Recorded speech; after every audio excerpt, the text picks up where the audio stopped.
Assalamu alaikum everyone, and welcome back to the third day of our FIDIC training. I think we will getting more people as we go along, since we are already running short of time. So to have more time for our discussion, we can continue with our presentation. Over to you, Jeff, please.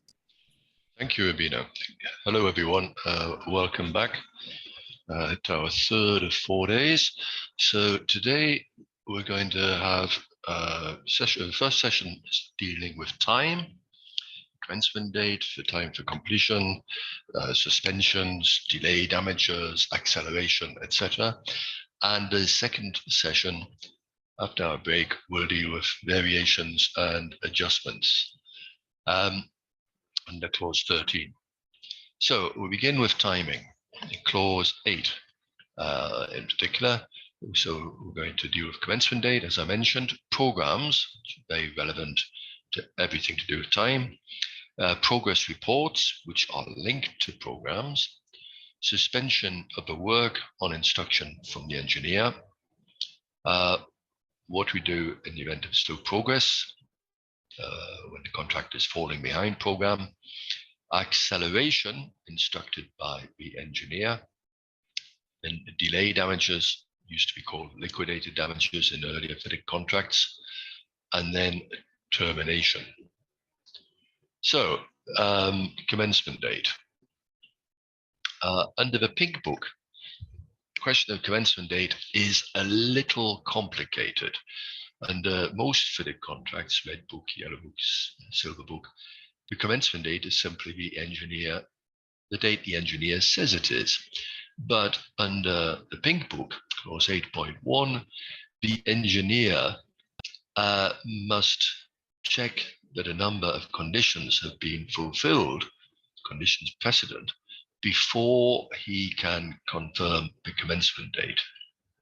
So under the pink book, the commencement date is the date when the engineer, or rather the contractor, receives a notice from the engineer recording that all the necessary conditions have been fulfilled and the parties agree that they've been fulfilled, and then setting the date for and instructing the contractor to begin work.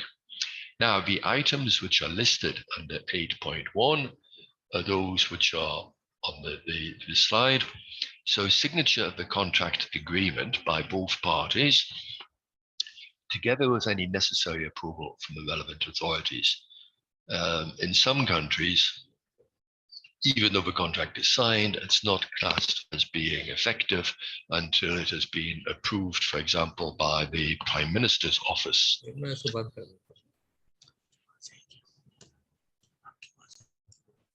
Then the next item which is listed is provision by the employer of reasonable evidence of his financial arrangements under subclause 2.4, which we dealt with on Monday. We looked at on Monday. Then we have possession of the site. And remember that under the pink book, the employer must give the contractor effective access and possession of the site so that he can work in accordance with his program, together with the permissions in the subclause 113A, which are required for commencement of the work. Subclause 113A deals with the permits which the employer must obtain. So all the permits the employer must obtain relevant to the commencement date must have been provided to the contractor. And then we have receipt by the contractor the advance payment, provided that the corresponding advance payment guarantee has been provided by the contractor. So how many conditions do you see there?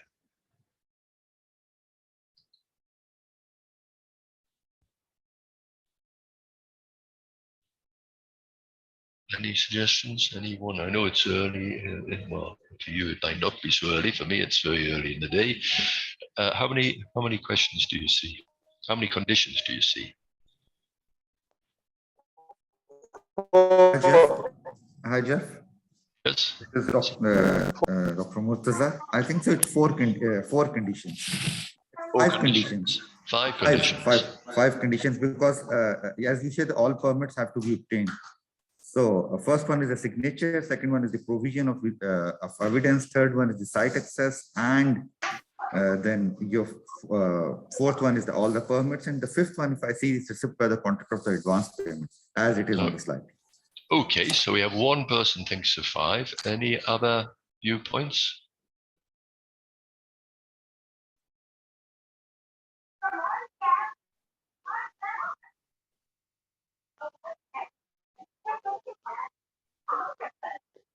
Four prerequisite conditions.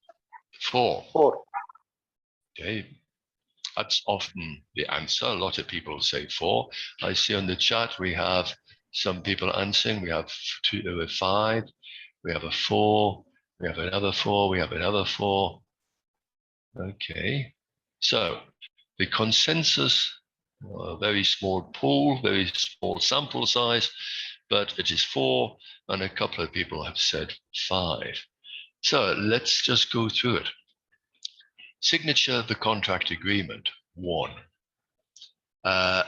Together with any necessary approval from the authorities. So that might be a second one, depends which country you're in. Provision of the employer of reasonable evidence of his financial arrangements, 3. Effective possession of the site and effective access to the site, 4. The permissions from the employer, 5. Receipt of the advance payment, 6. Corresponding guarantee, 7. And then the engineer must send a notice recording that both parties agree these have been fulfilled, and that in itself is a condition. So that's 8. And then there's something else which we have to bear in mind, which I told you on the first day, and that is that until the contractor gives the performance security, the engineer or the employer are not obliged to give possession of the site. So you have a choice to make. It's not mandatory, but you have the possibility of withholding the site until the contractor has provided the performance security. So that in itself is another condition. So that is not on the slide, but it comes into play. So that is up to 9 conditions which must be satisfied before you can have the commencement date. And I see more and more contracts where it is also stated, they insert in the particular conditions, that the dispute board must be appointed as a condition precedent. It's not in the standard pink book yet, but it is often, more and more often, inserted in the particular conditions. So Mohammed Amir says all on screen. Well, they are all on screen except for the provision of the performance security. Now, let's just look at this last point, because there are different ways of reading that last block on the slide. Receipt by the contractor of the advance payment, provided that the corresponding guarantee has been delivered by the contractor. But one way of reading that is that if the contractor has not given the guarantee, then the receipt by the contractor of the advance payment is not a condition for the commencement date. But there's another way of reading it, which is that if the contractor decides to delay giving the advance payment guarantee, that delays the commencement date.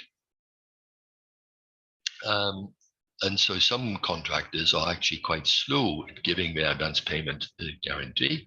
They provide the performance security quite quickly, because if they don't, the employer may give the contract to the second bidder.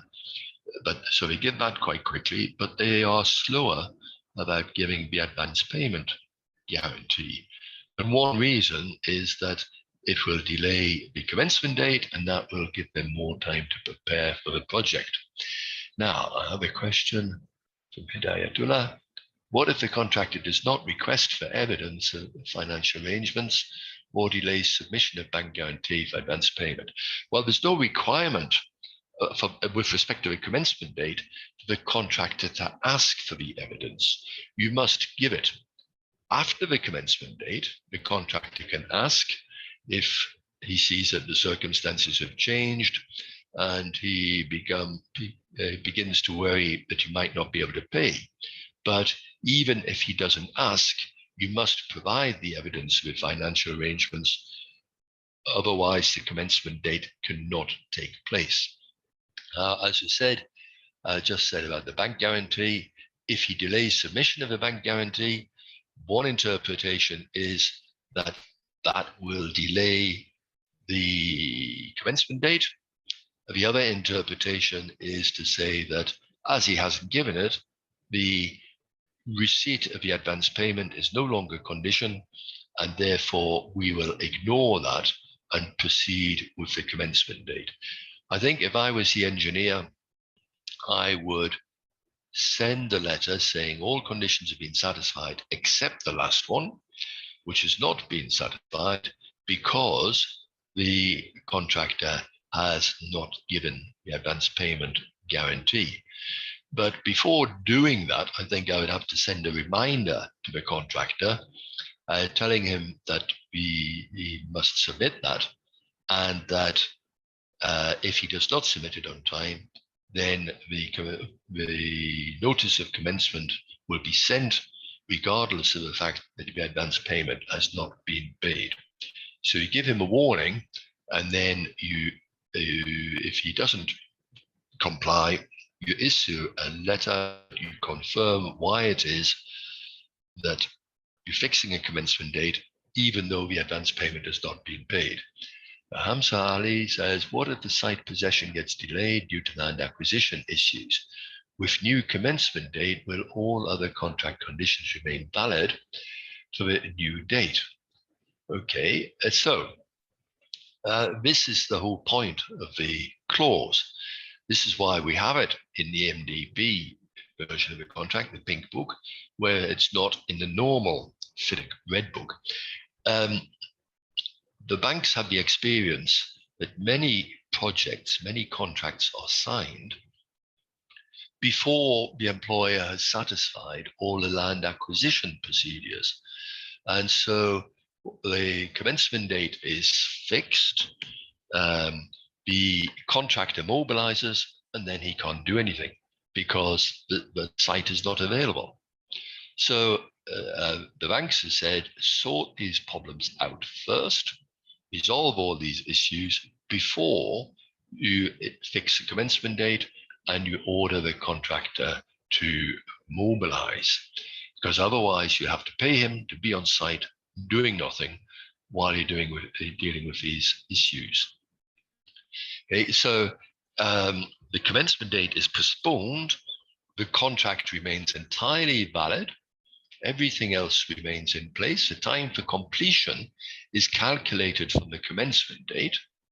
So the whole question of delay, damages, etc., is pushed back, is postponed. It just means that you are delaying your project, your own project.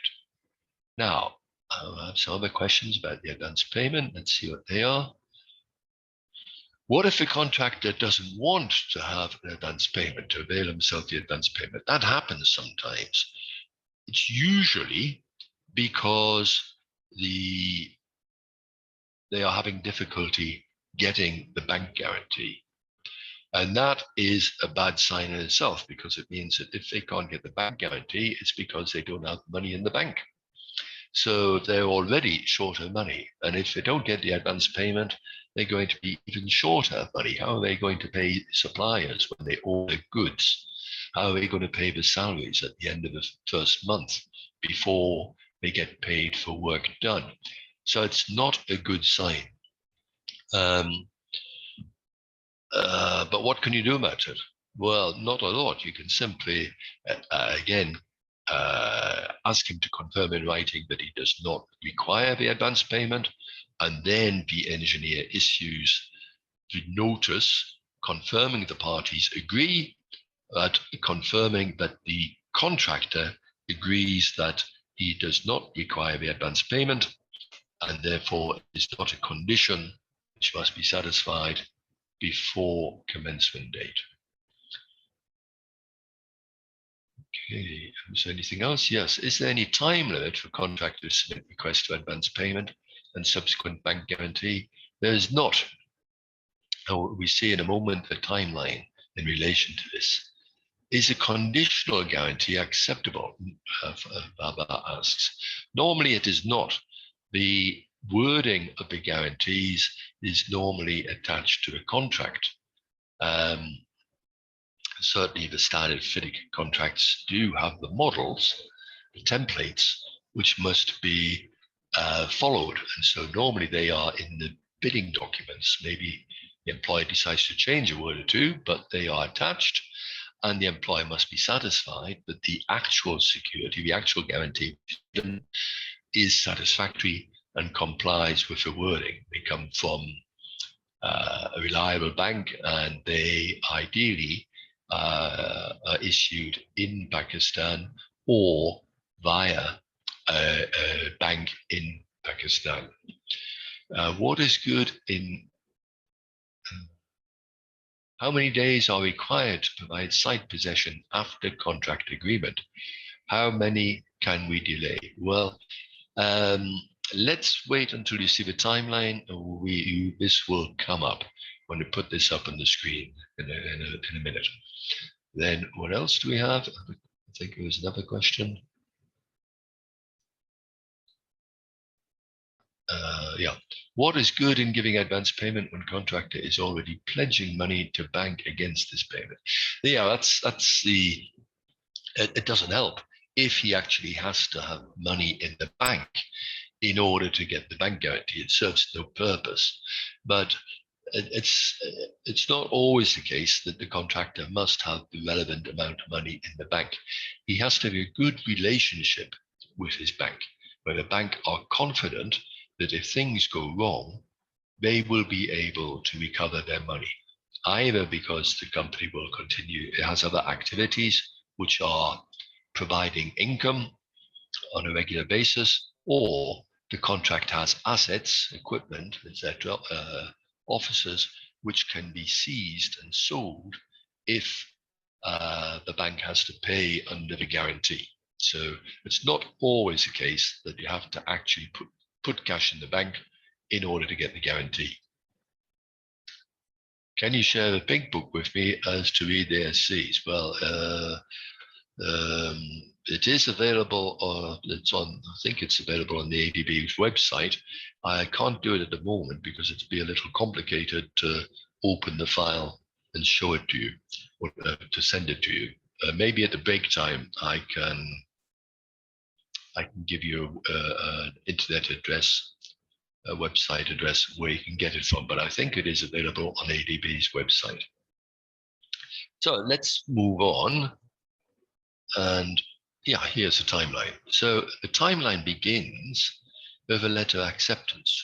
Why? Because the contract agreement is to be signed within 28 days of a letter of acceptance. And they also have to get, in some cases, this approval from the relevant authorities. In the same period, the contractor must provide a performance security within 28 days. Once he gets the performance security, then the employer would normally give him effective access and possession of the site, but the employer also must give the employer's permits under clause 113A. But there's no time limit for doing that. So that was the question. I think, how many days are required to provide site possession after contract agreement? That is not fixed. The longer you take, the more delay there will be to the commencement date, and the later it will be, the contractor begins work. Now, remember, you also have to give evidence of financial arrangements, and there's no time limit for doing that.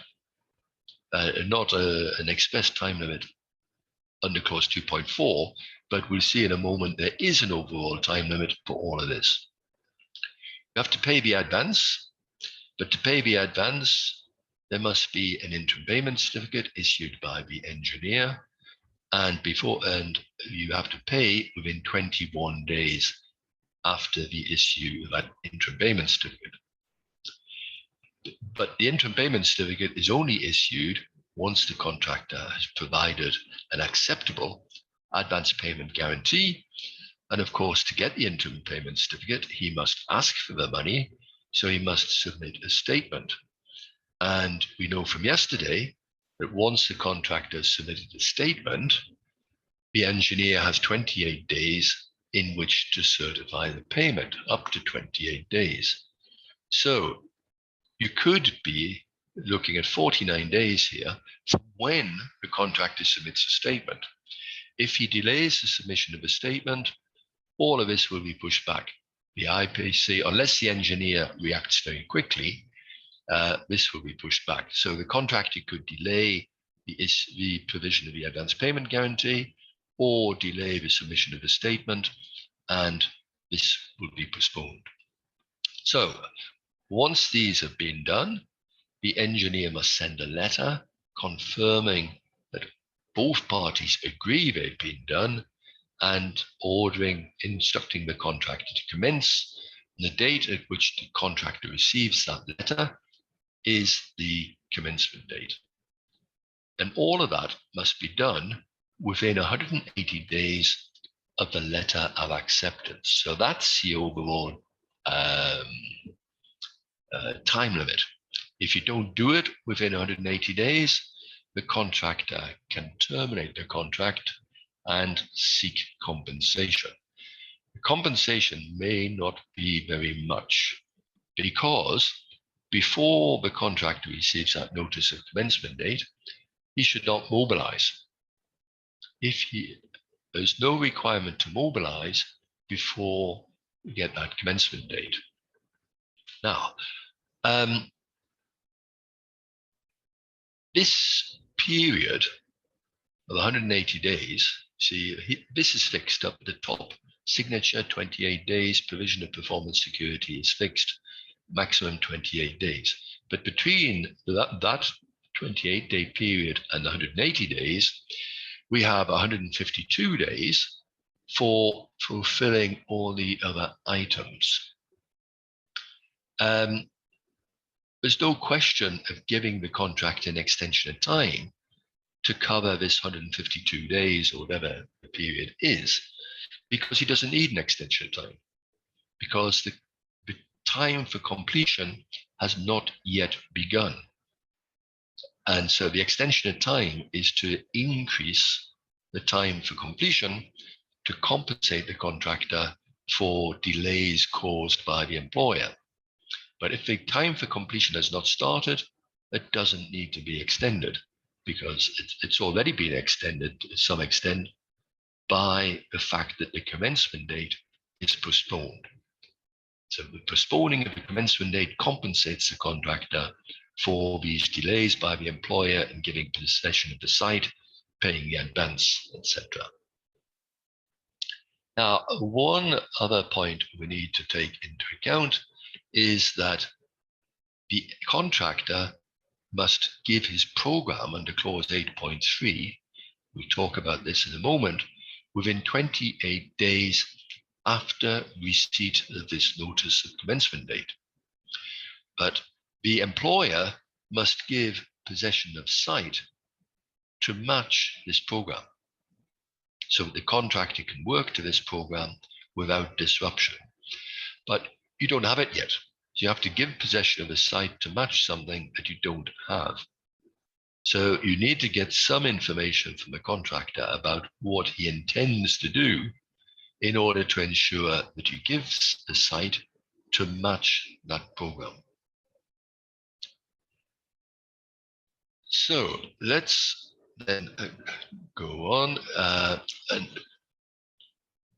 talk about what happens after the commencement date. Well, first thing is, clause 8.1 says, as soon as reasonably practicable after the commencement date, the contractor is to commence execution and proceed with due expedition and without delay.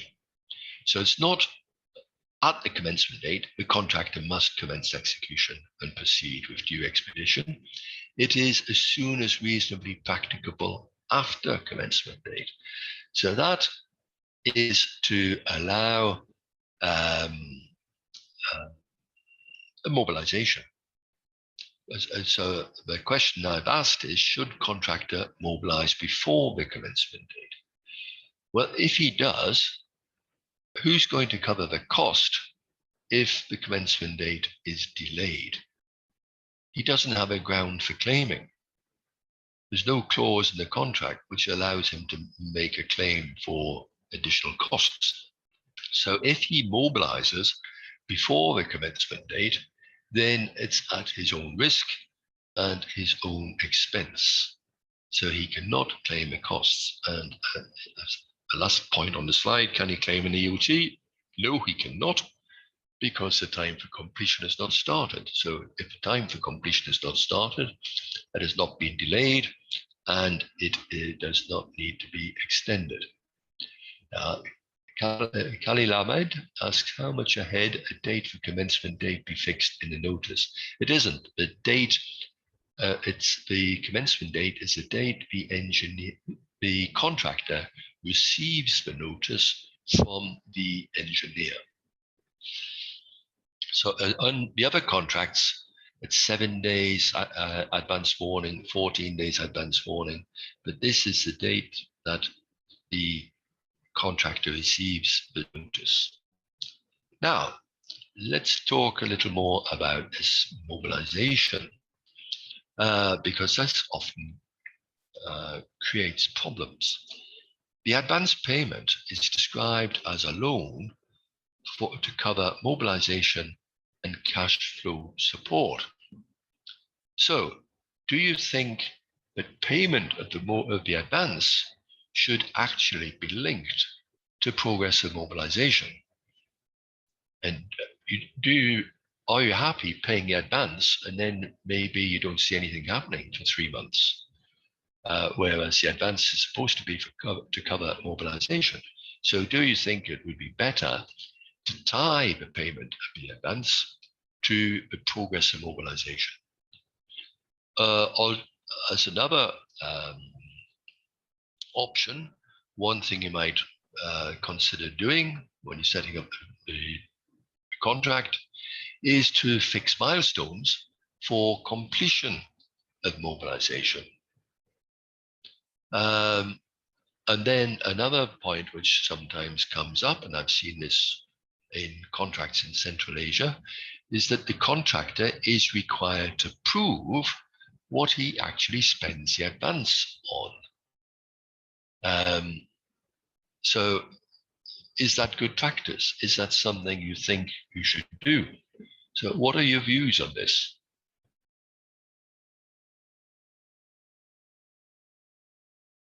Are you happy with using the contract as it is, or would you like to see particular conditions which deal with mobilization and deal with how the advance payment is to be used? Any views?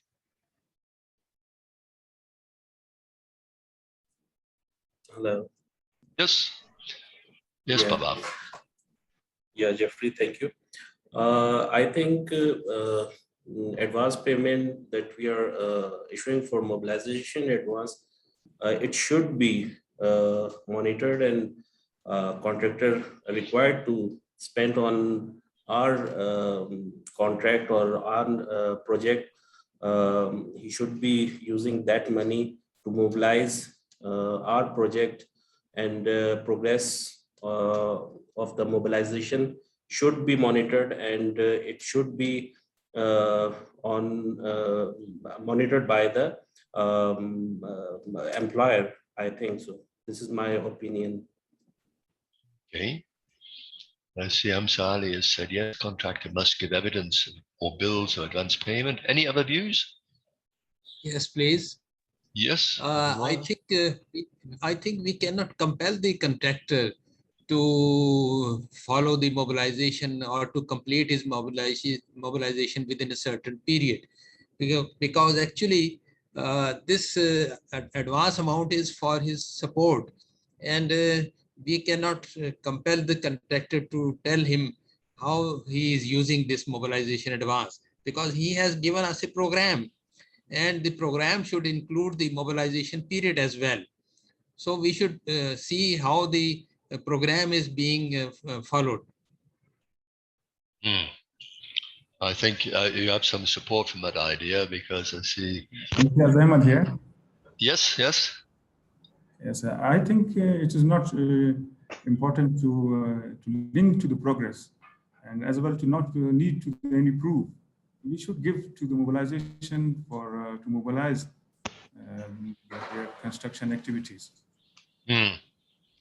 Okay, so we have a mixture of views here, or opposing views. I personally, I see problems of trying to monitor how the contractor actually spends the advance. And I see this on projects where this is included in the contract, because the contract says it is for mobilization and cash flow support. It's not just for mobilization. It's to help his cash flow throughout the project. A lot of contractors, when they're bidding for work internationally, do not want to send their money to the country where the project is located, because they think that money could be at risk. So they need the project to be self-financing. So they look at what the advance payment is and whether that advance payment is sufficient to keep them in a positive cash flow situation throughout the project, provided they're able to follow the program. So they start off with a bulk of money, and they gradually spend that throughout the project. And as they begin to receive the interim payments, they have less need of that cash flow, of that lump sum they received at the beginning. And that's why the contract requires them to begin to pay back the advance payment. So it is temporary cash flow support. And so it just goes into his bank, and he can use it for anything. He can use it to pay his salaries, to pay bank fees,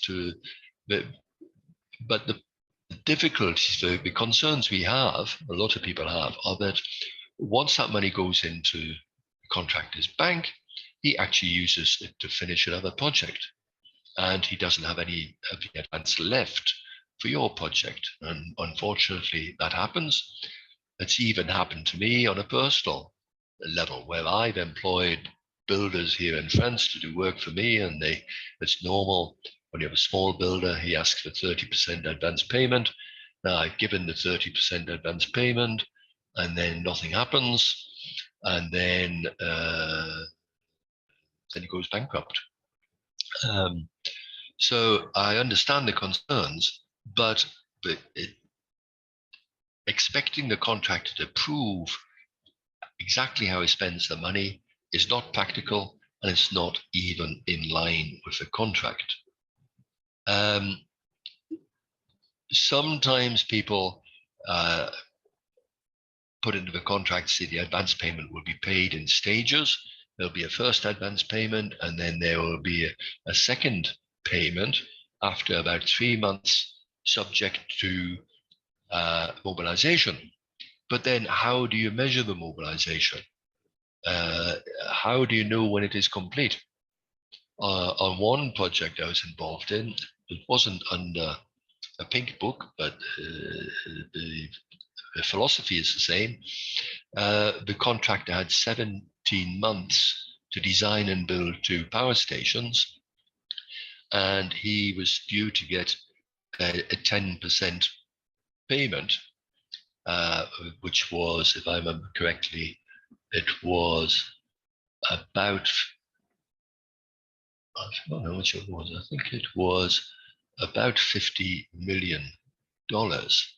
And he was supposed to get that in month 1 of the work, of the project.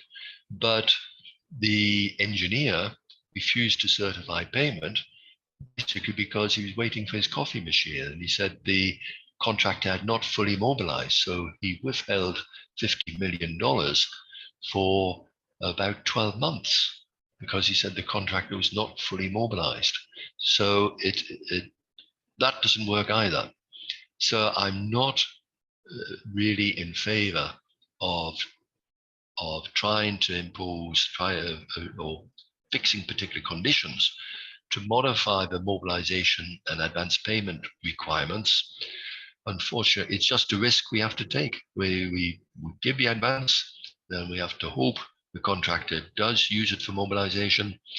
And I think it was Imtiaz said that you should monitor mobilization. It should be on the program.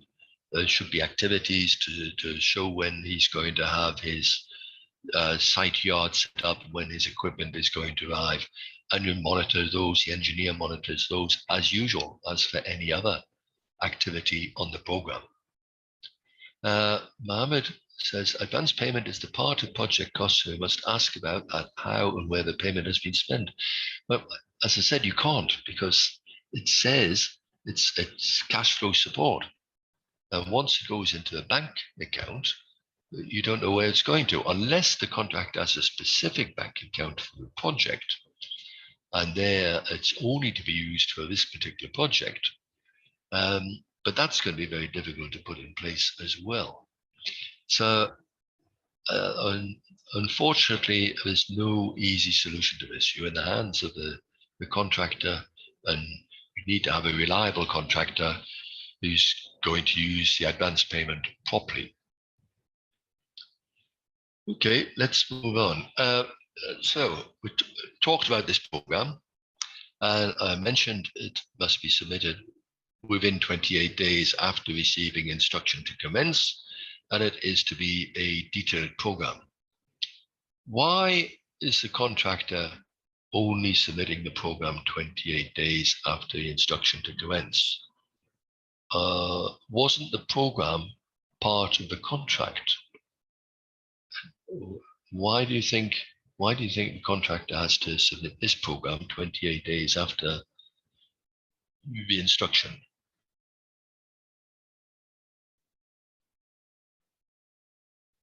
Do you think the program should be a contract document? No views on this? Well, if it was a contract document, then you can't change it. It is mandatory. You must follow it. If you don't follow the program, if either party fails to follow the program, then they are in breach of contract. If you want to change the program, you have to sign an amendment to the contract. So normally, in FIDIC contracts, the program is not a contract document. It is constructed on the basis of the contract, and we'll see that in more detail in a moment.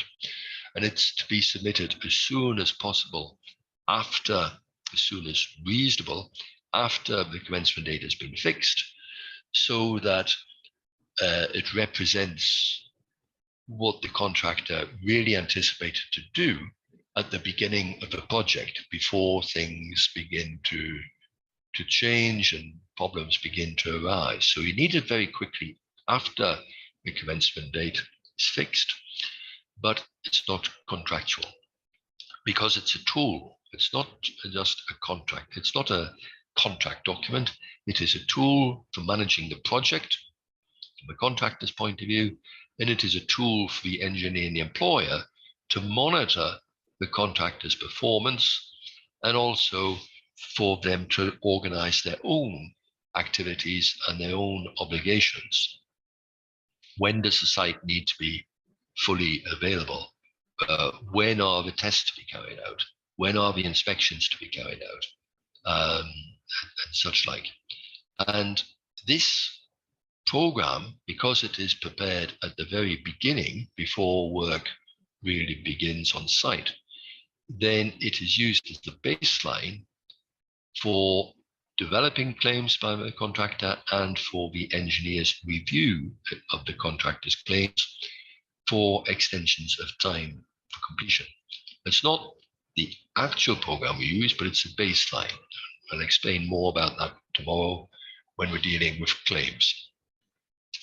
So it's not a contract document, it's a tool, but it's very important to set it up at the very beginning of the project. Now, the contract says the program must show each of these items here.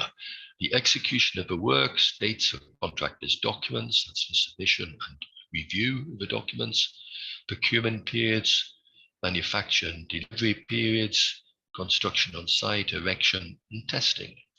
It must show the order of doing the work, so the sequencing, take account of any approvals which are necessary or any review periods. If there are nominated subcontractors, there should be a sub-program which shows their work, so that can be given to the nominated subcontractor to organize themselves. The inspections and tests should be shown, and of course it should show that the work is complete on time, either as a whole, or if you have sections with different completion dates for each section, those should be shown as well, and it should show that the work of the section is finished on time. And then that program is not standalone.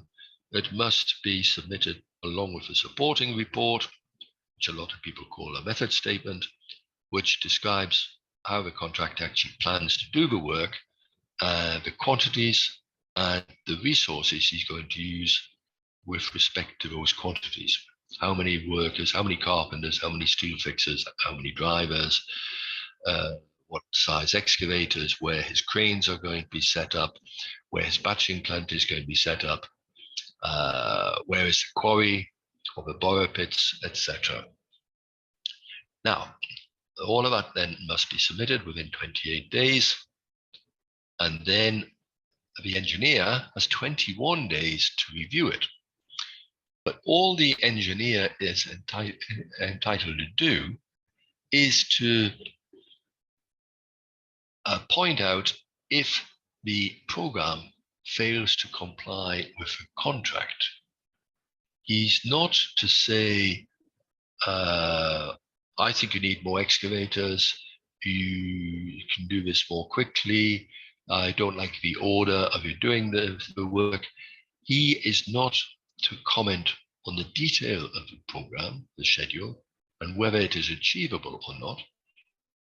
He can simply say it does not comply with the contract because, and then must refer to one of these items. For example, there's no sub-program for a nominated subcontractor, or the dates for tests on completion are not shown, or the supporting report does not include the quantities of work to be executed.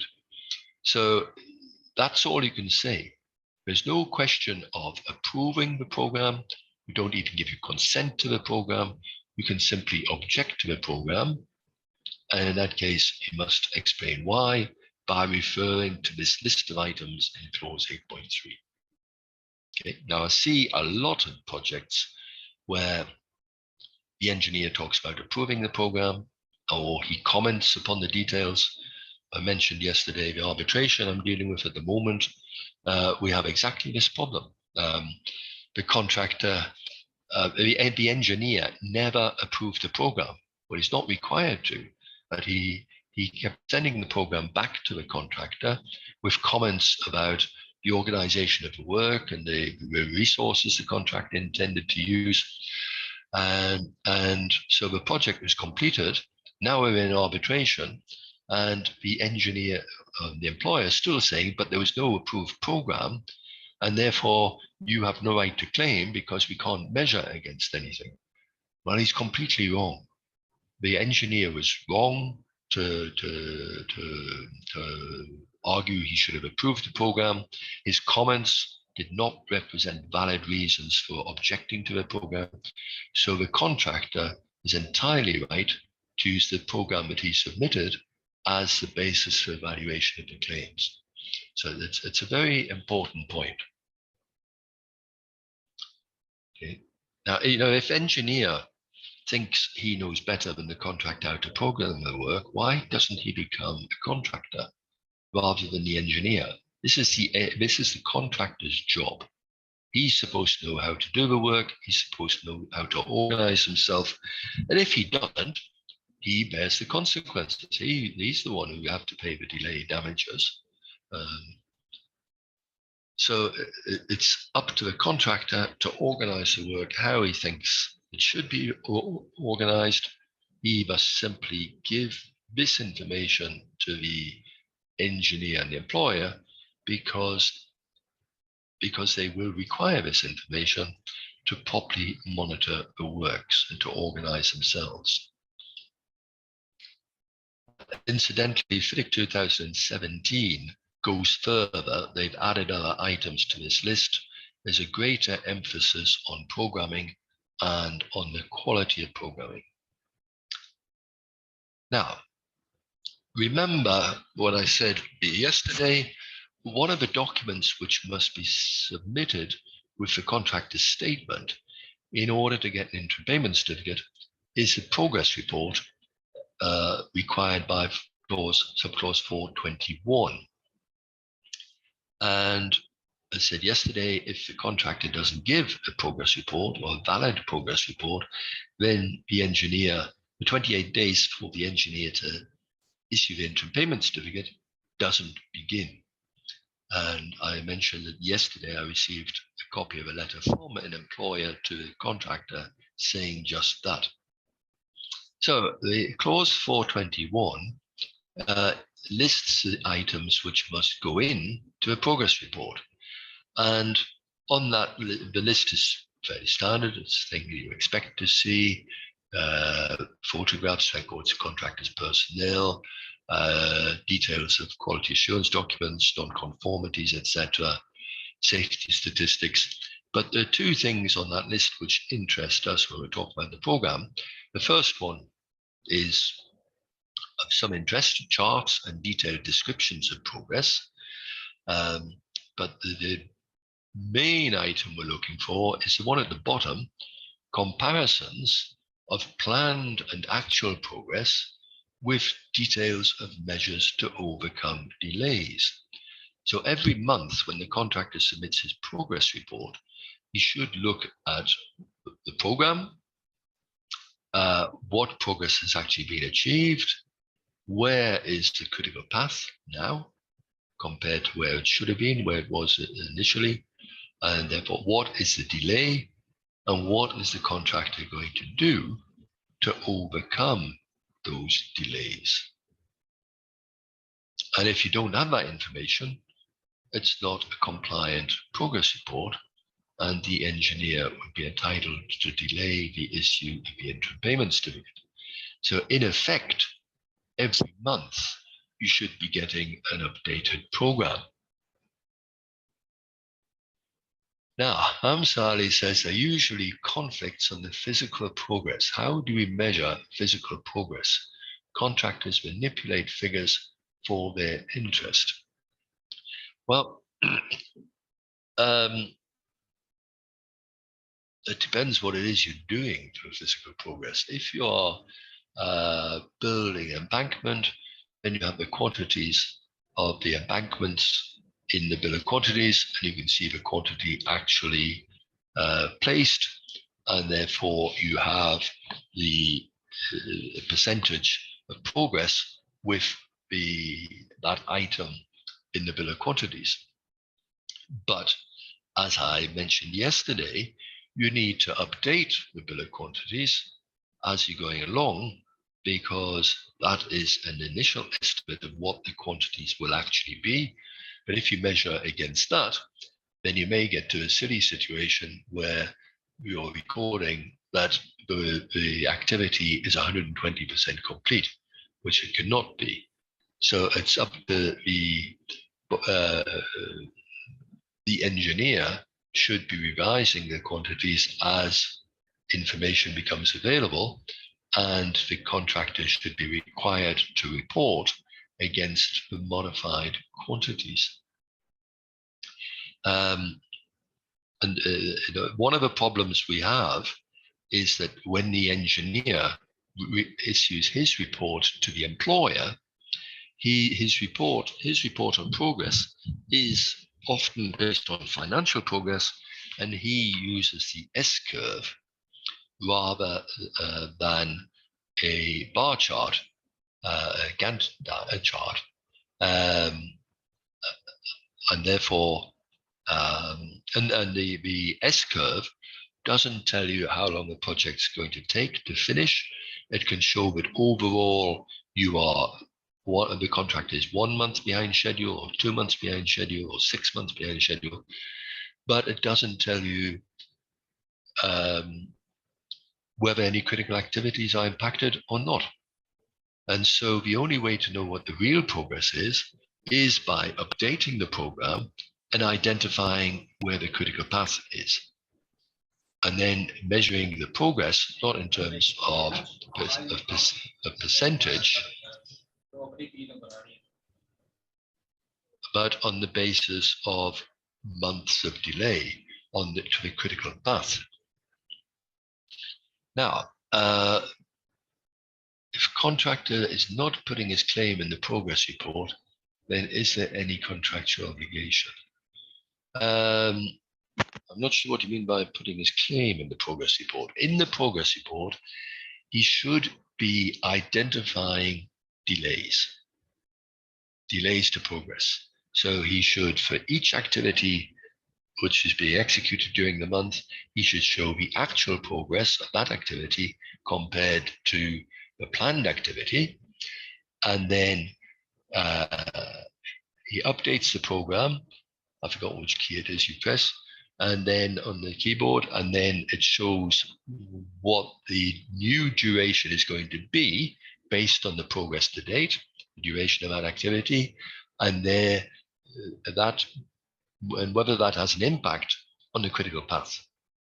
And once he sees that the critical path is affected, he should be explaining what he's going to do to solve that problem, to overcome the delay. Now, it might be that he says the claim is caused by the employer, the delay is caused by the employer, and he makes a claim for an extension of time, but he's still required to try to minimize that impact, because that's what clause 421 says. He has to explain what he's going to do to overcome the delay. So whether he's claiming additional time or not, this comparison should be in there. So the engineer is informed every month of what the expected delay to completion is. And I see contractors who give some information, but they don't show the shift in the critical path.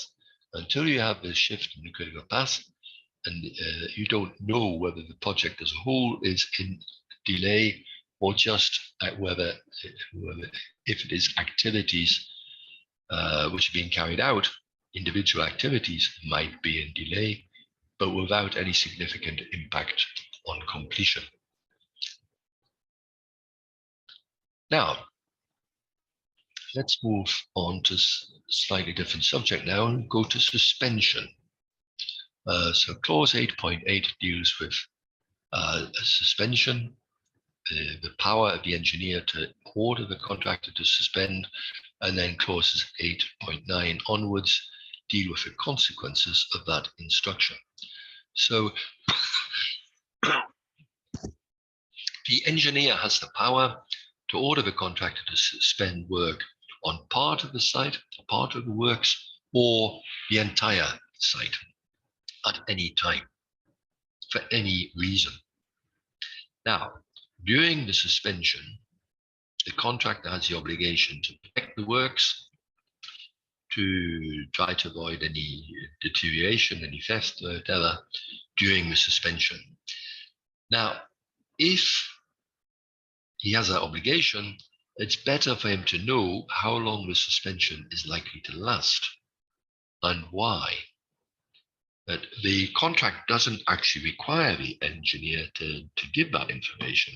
It does under FIDIC 2017, but not under 1999 contracts or the Pink Book. Because if the suspension's only going to last half a day, it's one thing.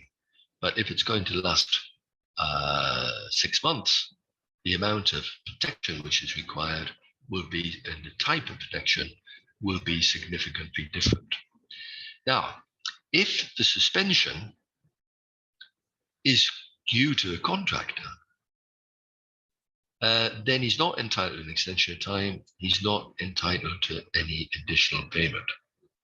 The contract states it in those terms, but you could have put it the other way around, of saying that if the cause of the suspension is not the responsibility of the contractor, he will be entitled to an extension of time and or additional payment due to that suspension. So they put it in this negative sense that if it is the contractor's responsibility, he's not entitled. So if, for example, the engineer suspends the work because the contractor is working with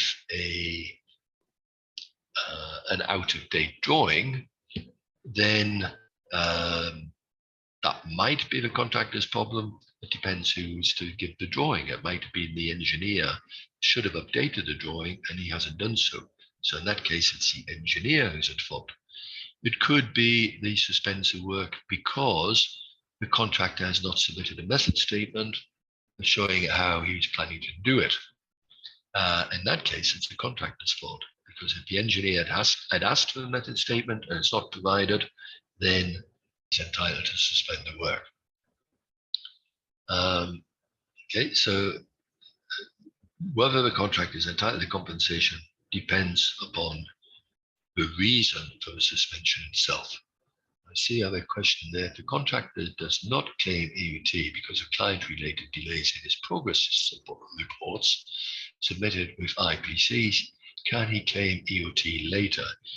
To answer that, we'll be looking at this in much more detail tomorrow, but the contractor has to submit a notice of claim as soon as he's aware of the event which causes a delay, or he should have been aware of the event.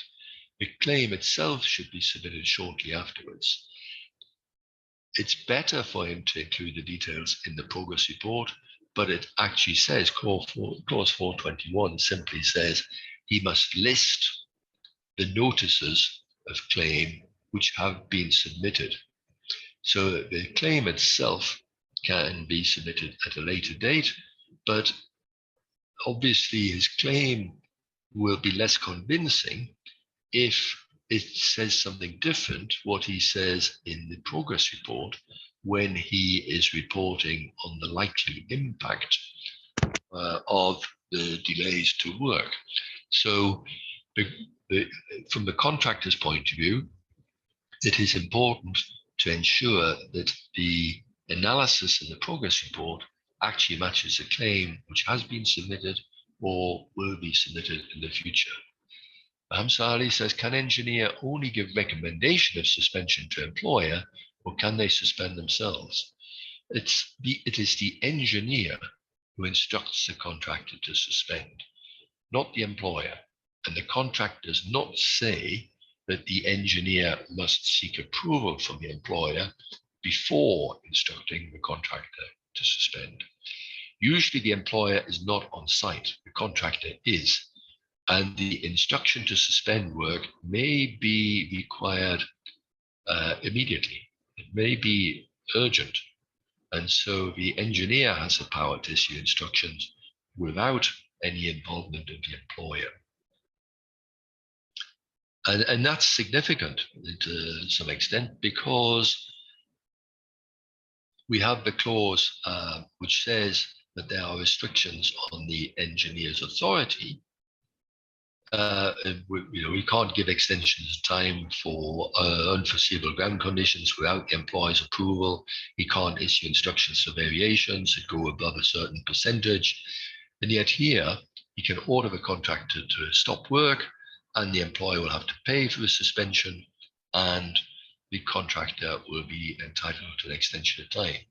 So this is outside those limits on the engineer's authority. So if a suspension is not the contractor's fault, he is entitled to an extension of time and or additional payment arising from that suspension. He's also entitled to be paid for repairing the works once the suspension's been lifted, if damage has occurred, even though he was required to take steps to protect the works against the damage. So if the damage occurs anyway, he is entitled to be paid for carrying out the repairs.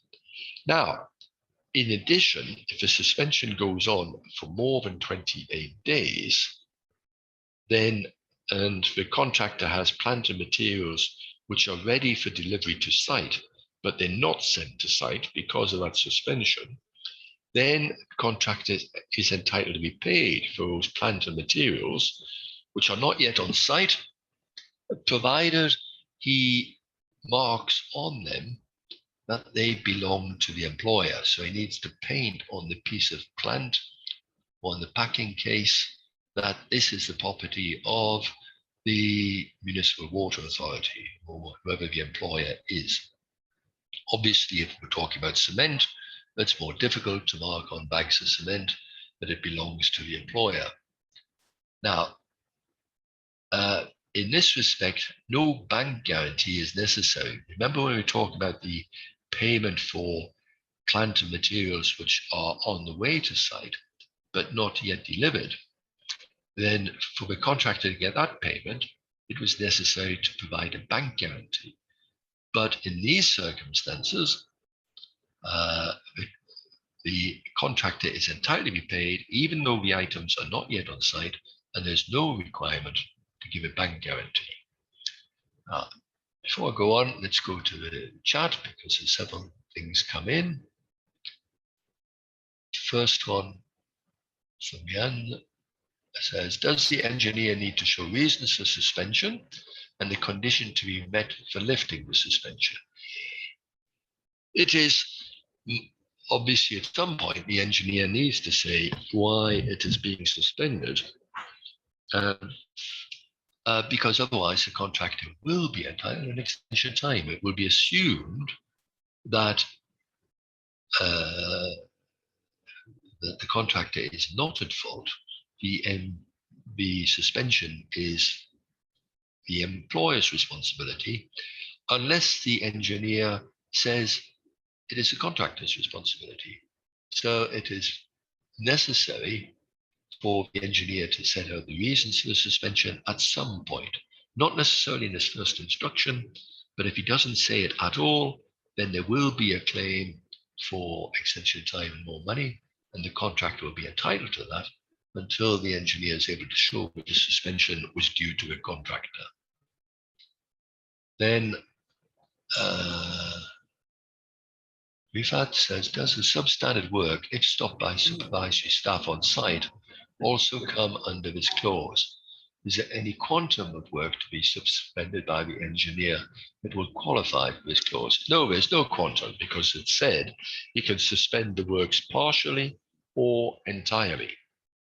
So if there's substandard work and there's been an instruction to stop work on that substandard work, that is a contractor's fault, and therefore is not entitled to an extension of time. He's not entitled to additional payment because of the delay, and it doesn't matter what the quantity of work is.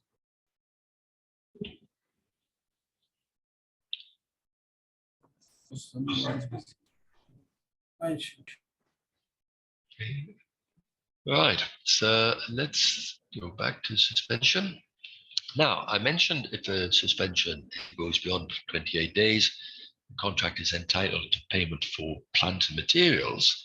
If a suspension goes on for even longer, goes on for 84 days, then the contractor can ask for permission to recommence. If you don't give him permission, the engineer does not give him permission within the next 28 days, then the contractor can serve a notice of termination, and he can terminate the contract immediately. There's no final period for the employer to solve the problem. Once that notice has been received, the contract is terminated. If only part of the work is suspended, then the contractor can treat that part as omitted. So that part of that work is no longer to be done. The contract for that part, if you like, has been terminated. But the contract says that if the employer omits any work from the contract, they cannot give it to another contractor. So you're in a mess here. Don't think that because it's treated as omitted, you can now, it doesn't matter, you'll get another contractor to do it, because the contract says you're not allowed to do, you're not allowed to omit work and to have it done by other people. Now, I think that's all we need to say about suspension. Yeah. So let's then change topics slightly. We go to slow progress. I'm sure you're very familiar with slow progress. And here the relevant clause is 8.6. So if a contractor falls behind program and he's not entitled to an extension of time, it's his fault that he's behind program, then the engineer can instruct him to issue a revised schedule and a revised supporting report explaining exactly what he plans to do to catch up. Is he going to work longer hours? He's going to increase the number of workers. He's going to have night shift work. He's going to air freight the plant instead of bringing it by ship. So what's he going to do? And unless the engineer objects to those proposals, then the contractor must implement them at his own expense. In addition, if the engineer has to work longer hours or bring in more people in order to supervise those measures, and the employer has to pay the engineer for providing those additional services, then the employer is entitled to claim the cost of those additional services from the contractor. Okay, so if a contractor decides he will work 7 days a week, and therefore the engineer needs to work 7 days a week, and so the engineer charges the employer more money for his team working 7 days a week, then the employer can claim that cost from the contractor. But what is important here is that very first box, because it says if the contractor is behind schedule and he's not entitled to an extension of time. So this instruction to catch up is not valid if the contractor is entitled to an extension of time. So to make it a valid instruction, before giving such an instruction,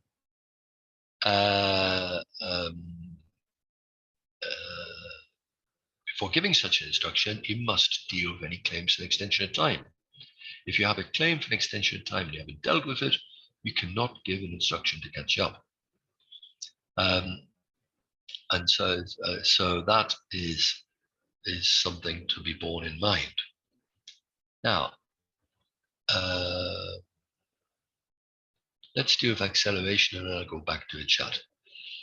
If the contractor is entitled to an extension of time and you instruct him to go faster, to catch up, as it were, to overcome the delay for which he's not responsible because he's entitled to an extension of time, that's classed as an acceleration instruction, and the contractor is entitled to be paid the costs of the acceleration. But the Pink Book says that's all he's entitled to. He's not entitled to a bonus, for example, for going faster.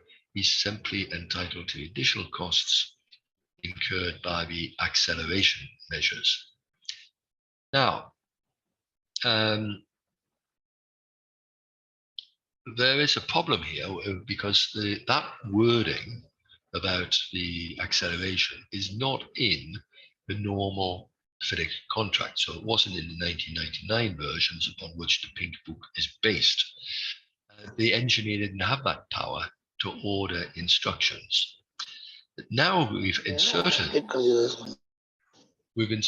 that power, we've given him that power, but there's one item which has not been dealt with. And that is what happens if the acceleration doesn't work. What happens to the delay damages? Because the contractor should have been given an extension of time.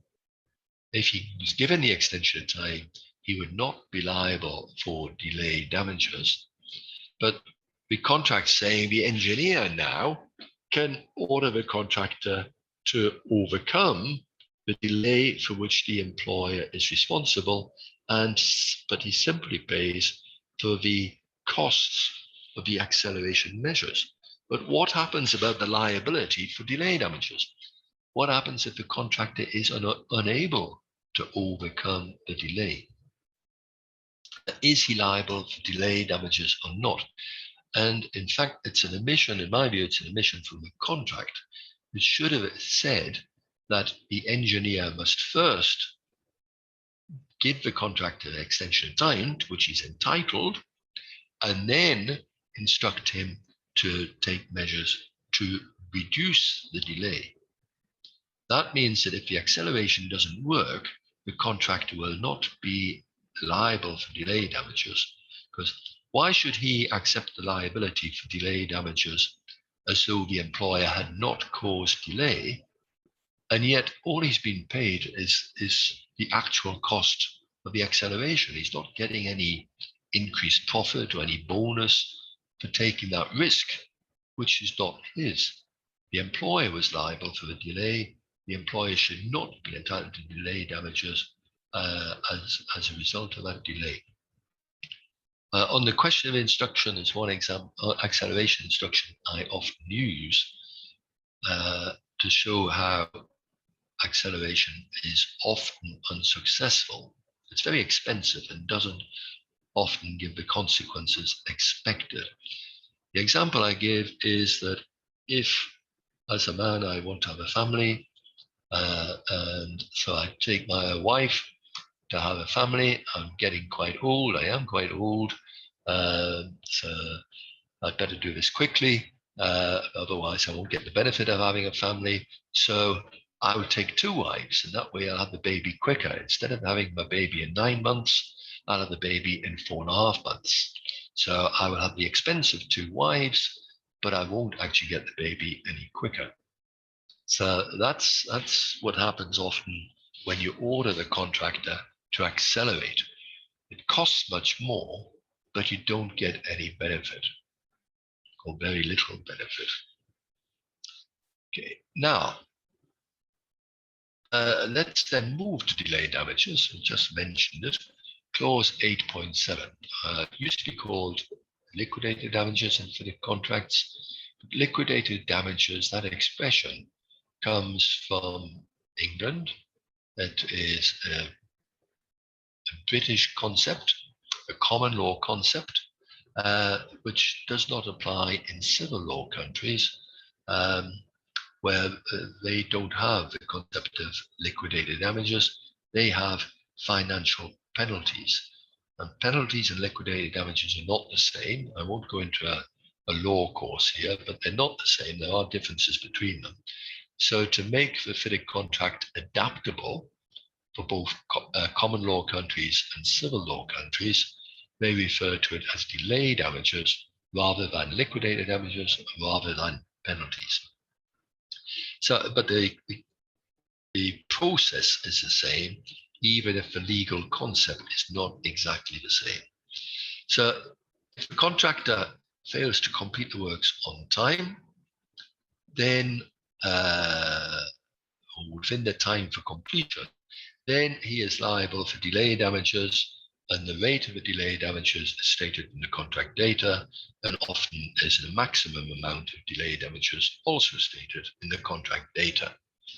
Now, if he fails to finish within the time for completion, and the time for completion is variable.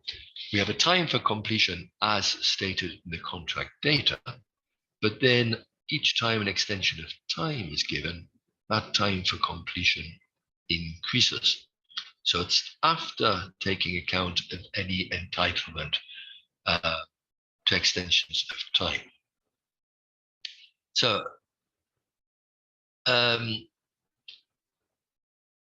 but there is this potential liability, but there's a procedure to be followed.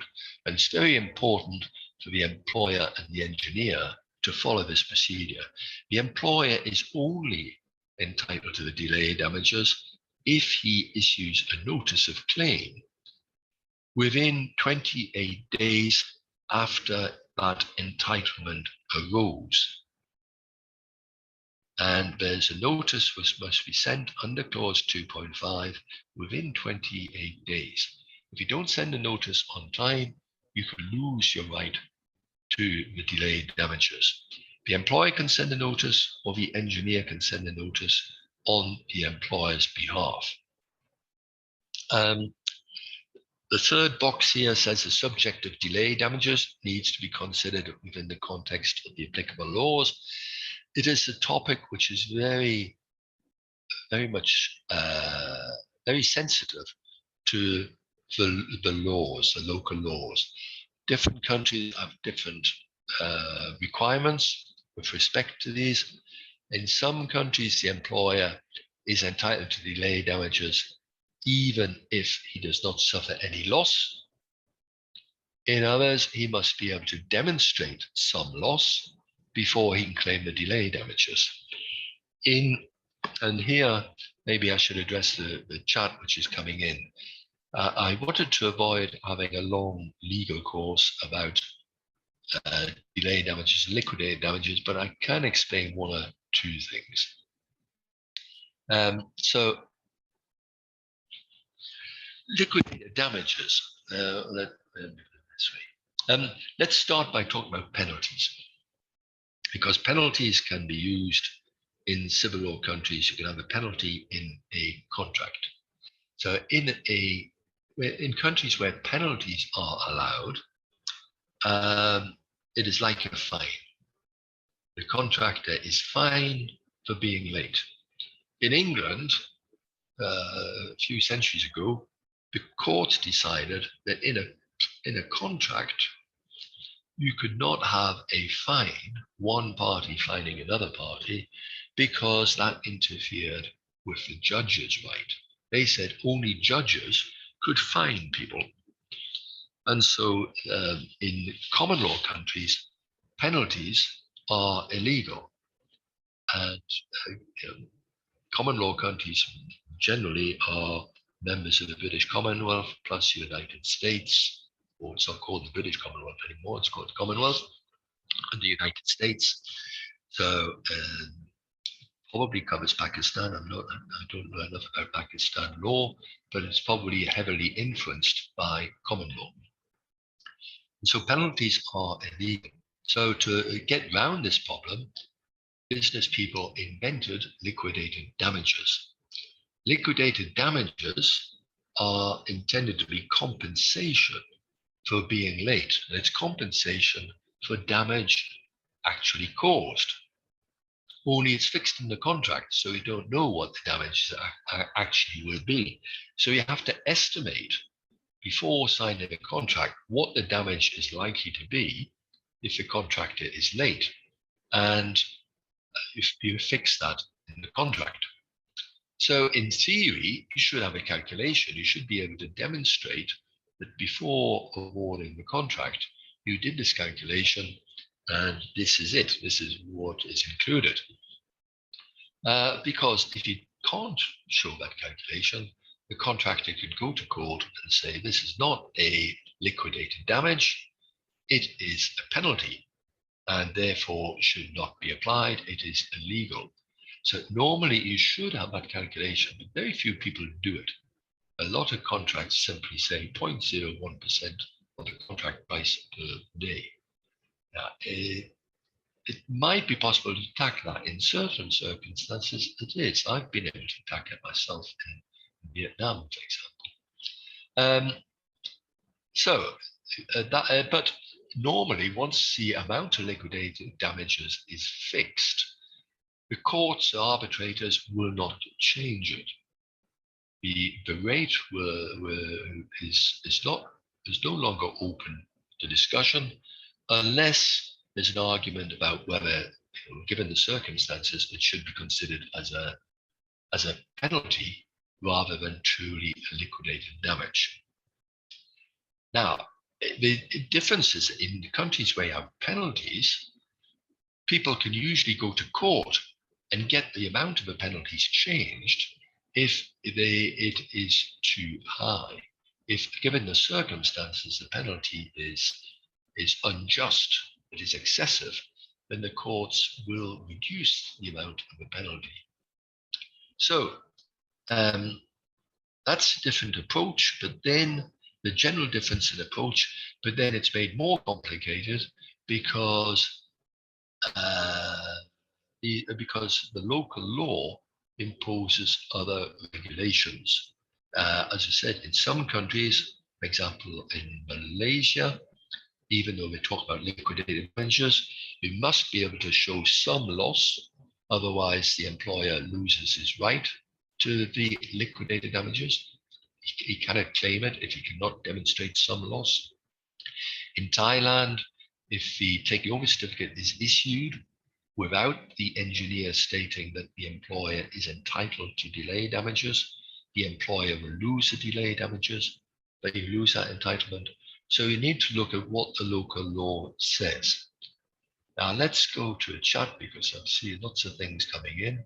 So that's as I said, FIDIC calls it delay damages because they don't want to say it's penalties. If they say it's penalties, it won't apply in some countries.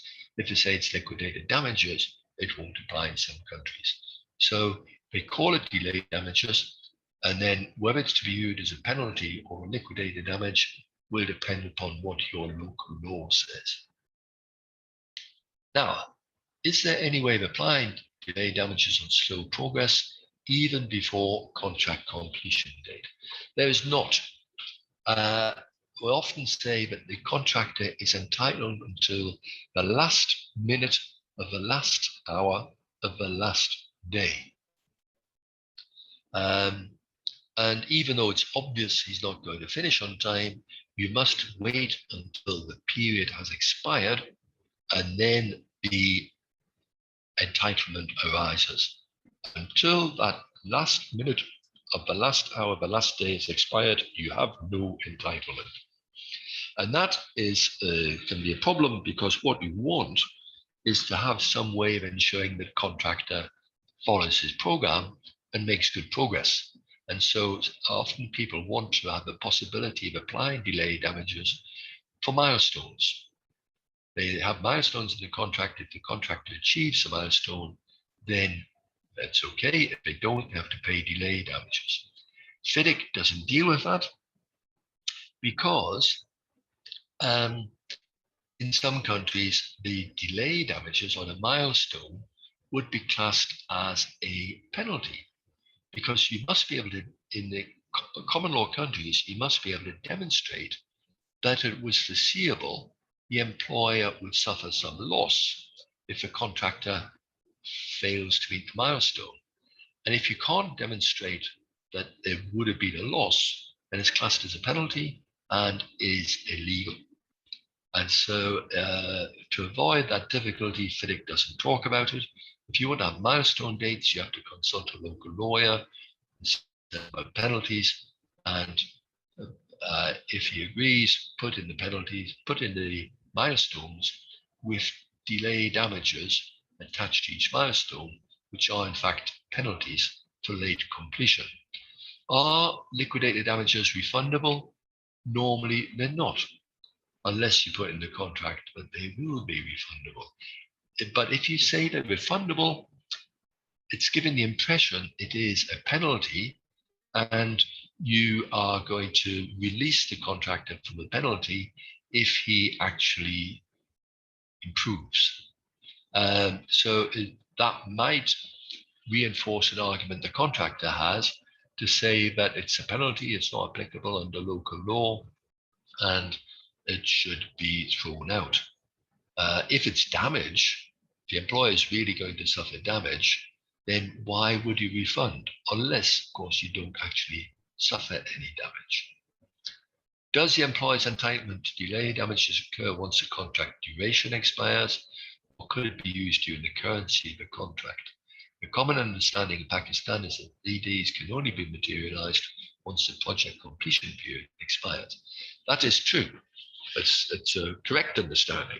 The entitlement to delay damages only materializes once the time for completion, after taking count of extensions of time, expires. Before that date, they're not due. Remember, it's not the contract duration expires, it's the time for completion. There is no contract duration. It's an obligation to do something no matter how long it takes. It's not a contract for fixed duration. I think I have one other message to deal with. Can the employer ask the contractor to complete and commission some components of the project earlier than the completion date?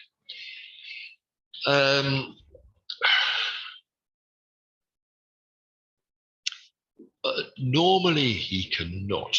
Under normal FIDIC contract, he cannot, because to change the completion date would require an amendment of the contract, which needs to be signed by both parties.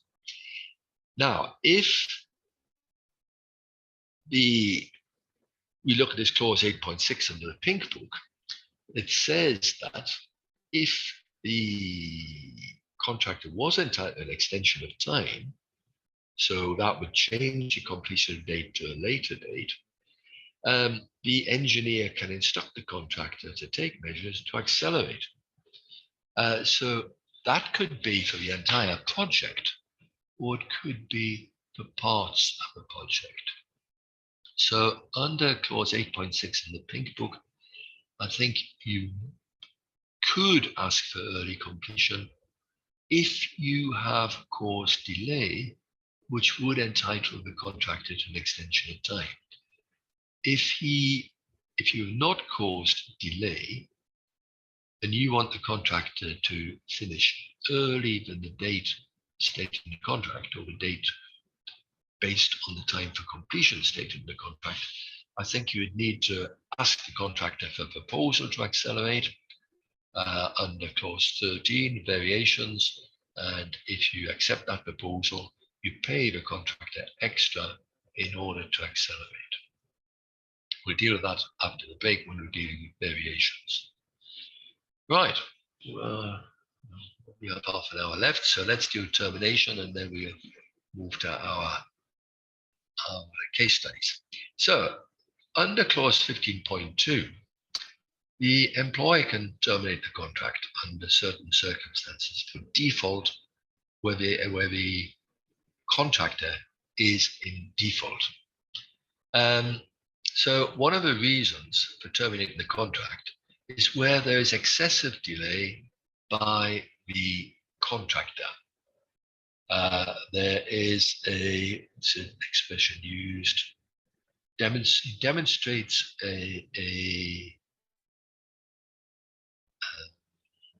that he has no intention of fulfilling his obligations under the contract. So you can terminate due to this poor progress. You must give the contractor 14 days notice before terminating. If he doesn't correct the situation within the 14 days, then you can terminate. You proceed with the termination. The contractor must immediately leave the site without his equipment, without his computers, without his drawings. And ideally, you should actually get the police to come to site to make sure that he does leave immediately. and then the employer is entitled to use the contractor's drawings, his materials, his plant, his equipment to complete the works, but you don't pay him. You don't pay him for the work which is done. You don't pay him for those materials, etc. yet. You then complete the project with another contractor, and once the defects notification period has expired, you calculate how much it's actually cost you to complete the project compared to how much you would have paid if the contractor had worked properly and completed the project, and you claim the additional cost from the contractor. If you've not already called for payment under the performance security, you would do it at this stage. And if the amount which the contract has to pay you is more than the amount you have to pay him, then you're allowed to sell his equipment and use the revenue from selling equipment to offset the debt. These are very serious consequences. Now, I think that was the end of that. Yeah, it is. So let's then go back to the chart, and then we do our polling and case study. So if, for instance, if a contractor does not complete in the completion time, and you have applied all the liquidated damages after completion, does the time become at large, and then they can complete at their convenience? Not at all. They are still obliged to complete, and they're obliged to work diligently. Clause 8.1 requires them to maintain the progress, and if they don't, you should consider terminating the contract. Moreover, the contract says that the contractor, there's a maximum amount of delay damages, but there's another clause, which is the limitation and liability clause, which I think is 17.6, which says that neither party, but it says that the maximum amount of the contractor's liability to the employer under the contract will be limited to the contract amount or a multiplier of that contract amount, with a multiplier stated in the contract data. But then it says, except when there is gross negligence or willful misconduct. Now, when there is willful misconduct, the contractor intentionally goes slowly. He knows he's going to cause you damage, but he does it anyway. Then there's an argument to say that the maximum amount of delay damages does not apply. Now, this is a specialist subject. You need to get legal advice on this, but I've seen that argument raised by lawyers who say that because there's gross negligence and willful misconduct, the 10% doesn't apply. And I think, if I remember correctly, in FIDIC 2017, even the delay damages clause says that. It specifically said, the delay damages clause, that the ceiling does not apply when there is willful misconduct. So I saw one project a couple of years ago where the contractor was not entitled to an extension of time, but he said, you must give me a 2-year extension of time and pay me $2 million, otherwise I'm stopping work. And he did, and he left site, all the management left site, he demobilized. It was blackmail. Well, in those circumstances, why should it be limited to delay damages? He was calculating that he would lose his delay damages, but that is all. Now, can the contractor terminate the contract? In which conditions? The contractor can terminate the contract under certain circumstances, but it's when the employer is at fault. He cannot do it because he's late, he himself is late. He cannot do it because the employer has delayed the work. He can do it if the employer doesn't pay him, and the delay in payment is 42 days. He can do it if there's been corruption. The circumstances are set out in clause 16.2, but he can't terminate the contract simply because he himself is late. And then will the engineer put his recommendation to terminate the contract or employer's own determination? That's an internal issue. The engineer could recommend to the employer to terminate the contract, but it's the employer's decision in the end, and the engineer cannot terminate the contract for the employer. The notice of termination, if there is going to be a notice, if you are going to terminate, must come from the employer. It's not valid notice if it comes from the engineer. Now, is the reasonable time for completion of the project from 2 to 3 years? Due to certain circumstances, the employer compels the contractor to conclude within unreasonable time, supposing 6 months. That is not practically possible. Who would be responsible for the delay and quality of the project?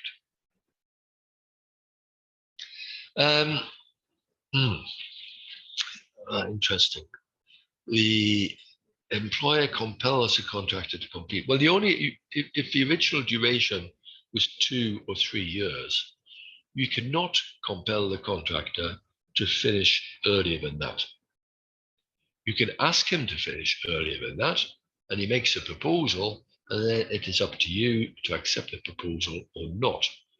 If you accept the proposal, the contractor is bound by it. And if he doesn't achieve it, or either it's late or the quality is poor, then he's responsible because he made a proposal and he's committed to following that proposal. But you cannot otherwise order the contractor to finish in 6 months when the original duration was 2 to 3 years. Okay. Right, nothing else on chat. So let's then have the poll. Ivy, could you put up the polls, please? The questions. So, question 1. Which is a true statement regarding the commencement date? A, the issue of the performance security is not an absolute precondition to a commencement date. Evidence of the employee's financial arrangements is not needed prior to the commencement date. The engineer uses his judgment to decide when to issue the notice. Effective site access is not needed prior to the commencement date. None of the above, all of the above. So, what do you think?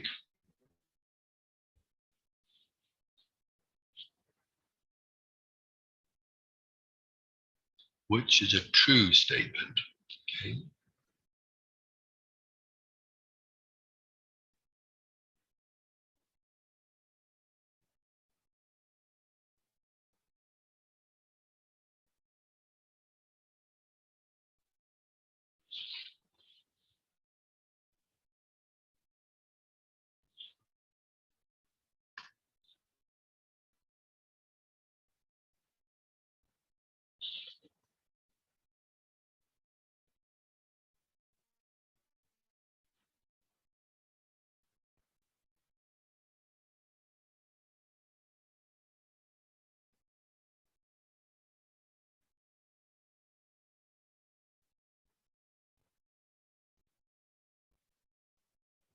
See, Mohammed has a question, there's a hand up.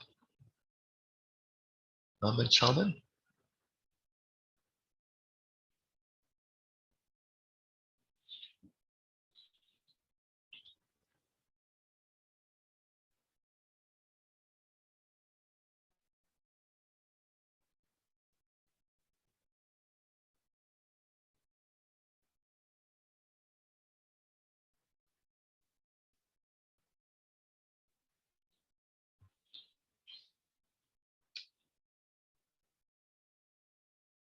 Okay, we're almost 70% of people have answered. Let's try a little more, the people who have not yet answered.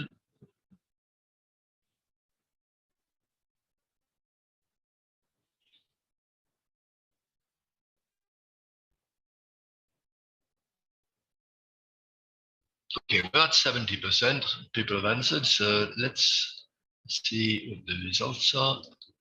So we have 11% of people said the issue of performance security is not an absolute precondition for this commencement date. So that was true.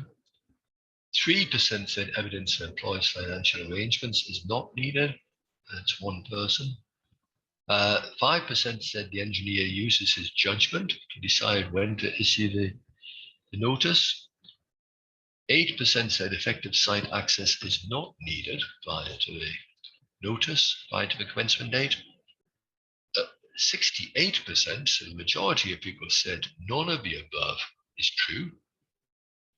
And then 3 people, 8%, said all of the above are true. Well, the issue of the performance security, the contractor, but the employer is not under an obligation to give possession of the site if he has not received the performance security. So as possession of the site is a precondition of commencement date, you might consider that the provision, the issue of performance security is also a condition, but it's not an absolute condition. The employer can give effective access to the site, even though he doesn't have the performance security. So it was a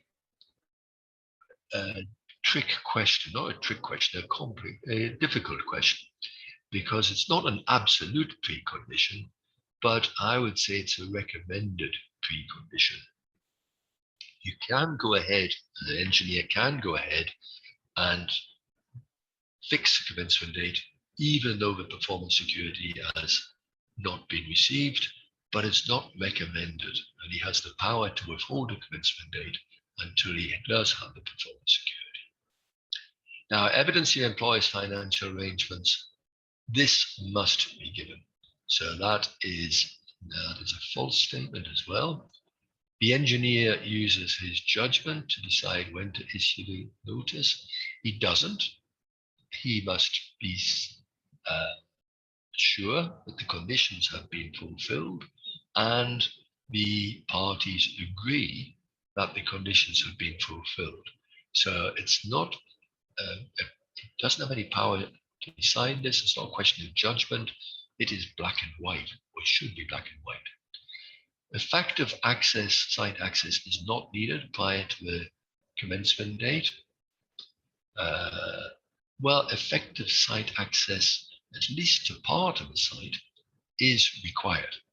Effective site access and possession. On my little timeline, I only referred to possession, but clause 2.1 deals with effective access and possession. So that is a true statement. So none of the above, the majority of people have missed it. Item D is the true statement. So out of those, can we move to the next question? Ivy, please. Okay, so which is a true statement regarding suspensions of work? A, if work is suspended on instruction from the engineer, the contractor is always entitled to an extension of time and or additional costs. B, the contractor is liable for the engineer's costs during the suspension of work. C, the contractor is not entitled to an extension of time and or additional costs if the suspension was due to the contractor's default. None of the above, all of the above.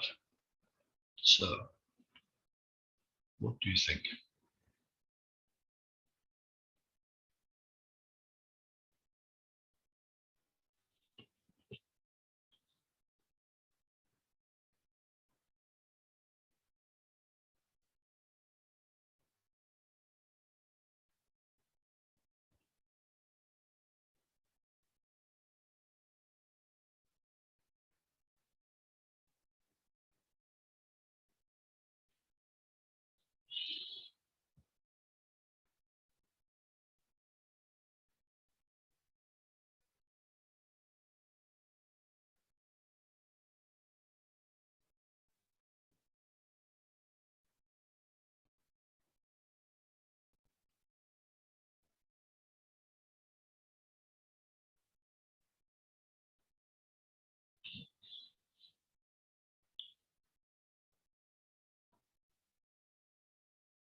We're at 66% have answered. Is anyone else going to answer?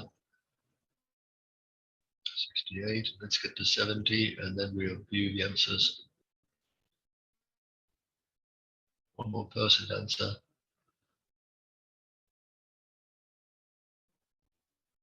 Okay, we'll stop there. Let's see the results. So, by far the majority of people said item C is the true statement. The contractor is not entitled to an extension of time and or additional costs if the suspension is due to the contractor's default. That is a true statement. The others are false. If work is suspended on instruction from the engineer, the contractor is always entitled to an extension of time. No, because you just said item C is correct. He's not entitled to an extension of time if the suspension is his fault. And there's nothing in the contract which says that the contractor is liable for the engineer's costs during a suspension of work. It's very difficult to hold the contractor responsible for any of the engineer's costs. The only time it's foreseen by the contract is where the contractor is late and he takes measures. He's not entitled to an extension time, and he takes measures to catch up, which cause the engineer to employ additional people or work longer hours and to charge the employer for that. There's also a possibility where there is additional testing, which involves the employer and the engineer in costs to witness additional tests. But those are about the only circumstances which entitle the employer to hold the contractor liable for engineer's costs. Okay. Do we have a third question, Ivy? I think we do. Yes, the last one for this. Okay, thank you. Here. Okay, thank you. So, which of the following statements is false with respect to progress? If the contractor fails to maintain progress, the employer may claim delay damages. If the contractor takes measures to recover delay for which he is responsible, the employer may measures to recover delay for which he is responsible, the employer may claim additional supervision costs. If a contractor fails to maintain progress, the employer may reduce the contractor's scope of work and give the omitted work to another contractor. If the engineer orders a contractor to finish on time instead of giving an extension of time, but the contractor is unable to do so, the employer may claim delay damages. None of the above or all of the above.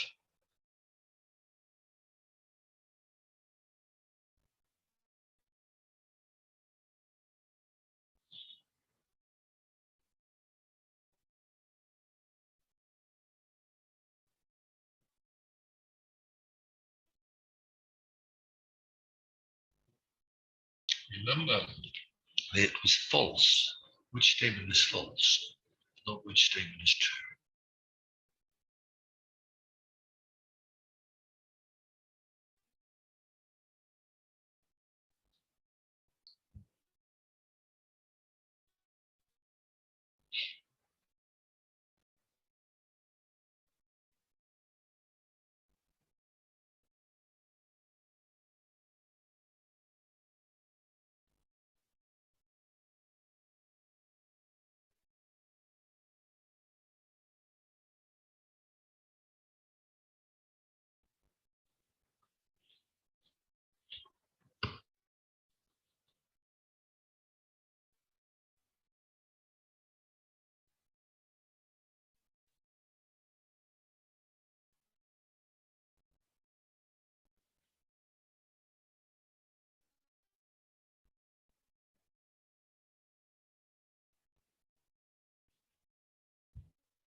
The answers are coming in more slowly on this one. It's a tricky question.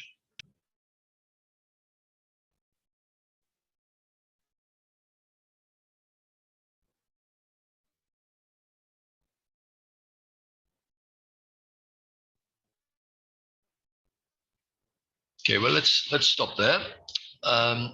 So we have a mixture of answers here, which doesn't surprise me, because it's not just one answer.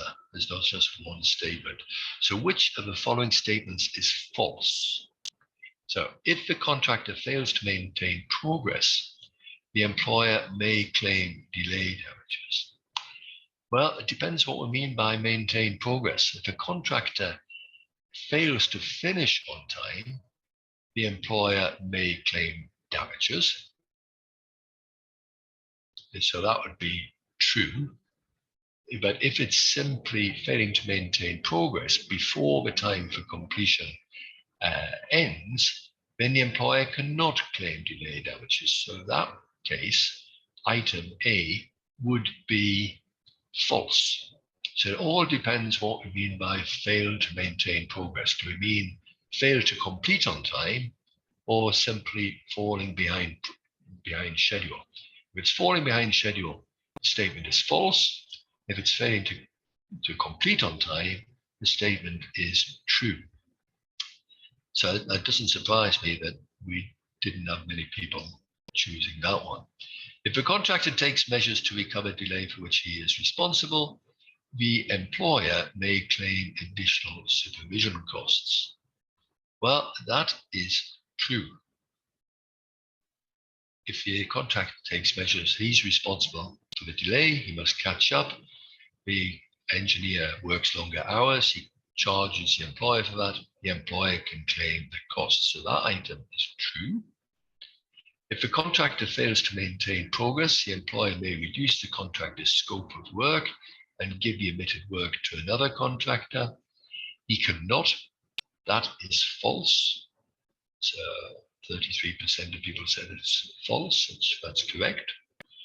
You cannot take work away from the contractor and give it to another contractor.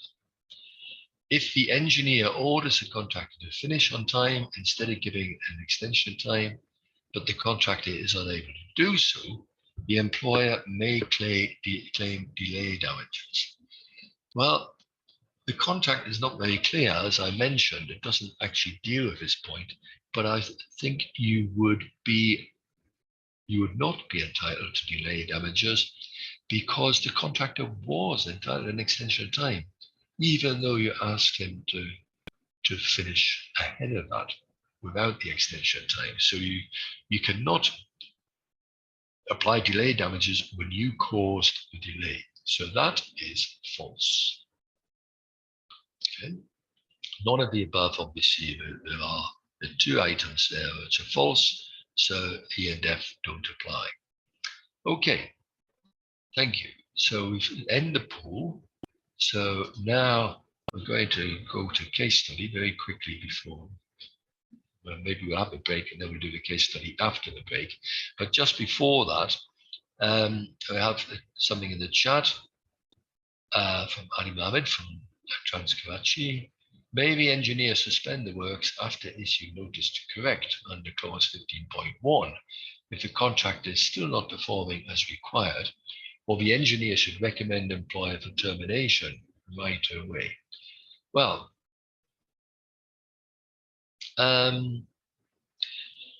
if we're talking about failing to perform, failing to make proper progress, then yes, you can send a notice to correct under clause 15.1 and order a contractor to submit a revised program and explain what he's going to do to finish on time, etc.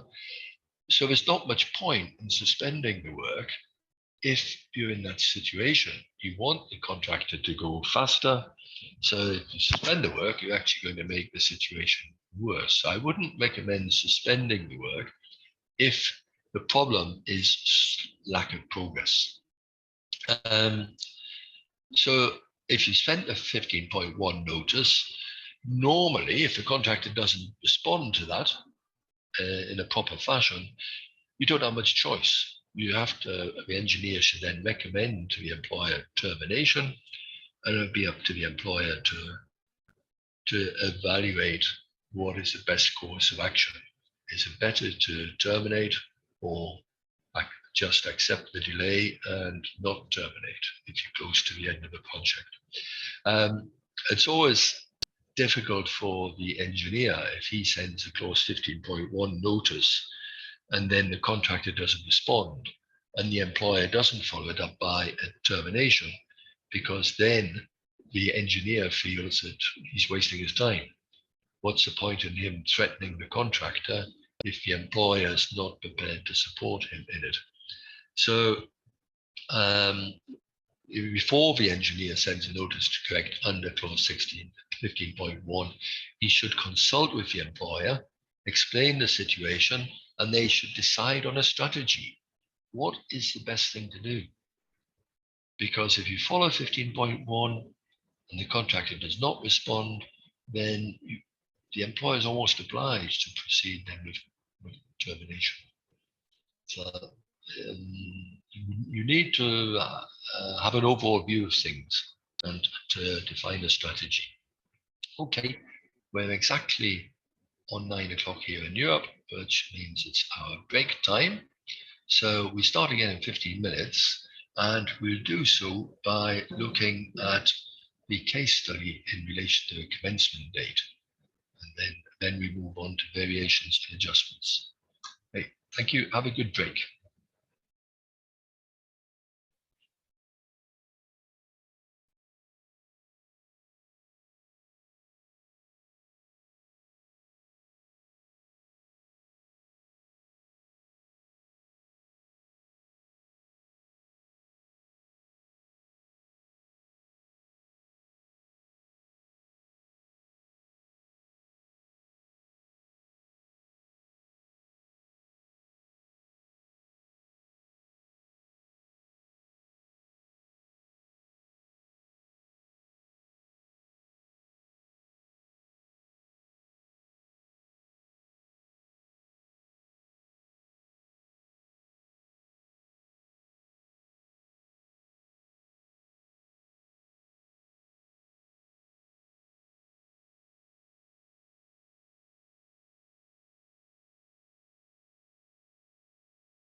ਤੁਸੀਂ ਸਾਡੇ ਵਾਸਤੇ secretary ਤੁਸੀਂ ਸਾਡੇ ਵਾਸਤੇ secretary ਹੋ sir.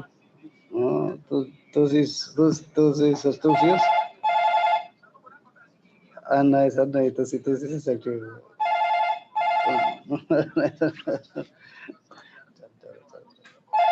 Sir मैंने कहा था सर कंप्लाइंस होगी। ठीक है जी जी जी जी ज़रूर सर ज़रूर। Thank you sir thank you अस्सलाम वालेकुम। जी सर अच्छा।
Okay, well, let's start again because we're slightly behind program.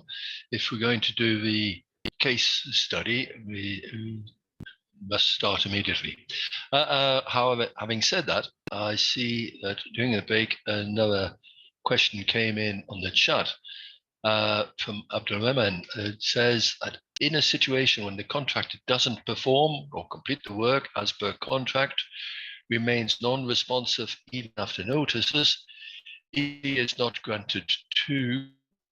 A delayed damages case is also pending with the engineer. As intended purpose of the project is not being attained, despite lapse of sufficient time, who is responsible for the loss incurred to the government, and how can it be recovered? Practical solution is requested, please. Well, I can't work a miracle. If you have a non-performing contractor who's not responding to notices, he's not entitled to an extension of time. I don't know quite what you mean by delay damages case is also pending with the engineer, because if there was no entitlement to an extension of time and you made a claim, then the engineer should deal with that quite quickly and award you the delay damages. But that's all you can get. After that, the only option is to terminate. And termination is it can be expensive. It depends at what point you are in the contract. If the work is very advanced, then it may be possible to find another contractor who can finish quickly. But if you're required to start international competitive bidding, then you're likely to lose 6 months or a year on your project. So is it worth doing that if the contractor could finish in less time than that? Unfortunately, whatever solution you go for is going to cost money and it's going to take time. And this all demonstrates why you need to choose your contractor very carefully, and you need to choose the engineer very carefully and monitor that the engineer is doing his job properly and doing whatever he can to make sure the contractor performs. But in the end, if you have a bad contractor, unfortunately, a price has to be paid. And again, this shows that accepting the lowest bid is not necessarily the best solution, because if you accept a bid from someone who has underpriced and has not realized the risks involved, then he's not going to perform, and in the end you're going to pay more than if you'd taken someone who had understood the risks and submitted a higher bid price. Now, there are no free meal tickets. Nothing in life is free. You always have to pay. And if you have a bad contractor, you may have a low price, but in the end, it will cost you more money. So I'm sorry I can't give you any better solution than that. So let's then go quickly to the case study for commencement. If you've been in one of my training sessions before, you may have seen this case study. I apologize if that's the case. Let me share the screen. Otherwise, you won't know what I'm talking about. So it is case study number 4, and it is to deal with it deals with the question of the notice to commence. So we have the standard wording of the FIDIC Pink Book with respect to the conditions to be satisfied prior to the commencement date. And then the particular conditions tried to modify that. The particular conditions included these 2 items which are relevant. First one is in relation to clause 2.1, time for access to site. And it simply said 14 days after the commencement date. Then clause 8.1 dealt with the commencement of works, and it says include an additional paragraph as follows after the existing first paragraph. The commencement date shall be within 14 days upon receipt by the contractor of a written instruction from the engineer to commence the works. The instruction will be issued after approval of the contract by the bank and the relevant authorities. And I'm now going to show you a letter which the engineer sent with respect to the commencement date, and I'd ask you to consider quickly whether this letter satisfies all the requirements with respect to the commencement date. So here's the letter dated February 19th, 2018, subject notice to proceed. In accordance with the provisions designated in subclause 8.1, commencement of works, of the general conditions of contract and the relevant subclause of the particular conditions, we hereby instruct you to commence the works as of 1st of March 2018. The provisions stated in items C and D of subclause 8.1 will be dealt with respectively in due course. Your kind attention and action for the above will be highly appreciated. So what do you think about this letter? Does it satisfy all the requirements of clause 8.1 as modified by the particular conditions?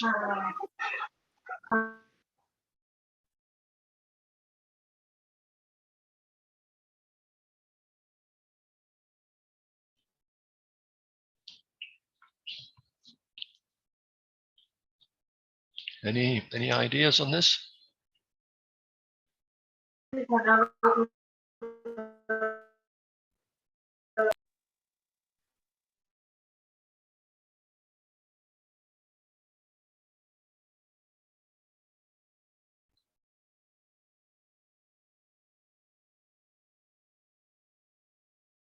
No volunteers?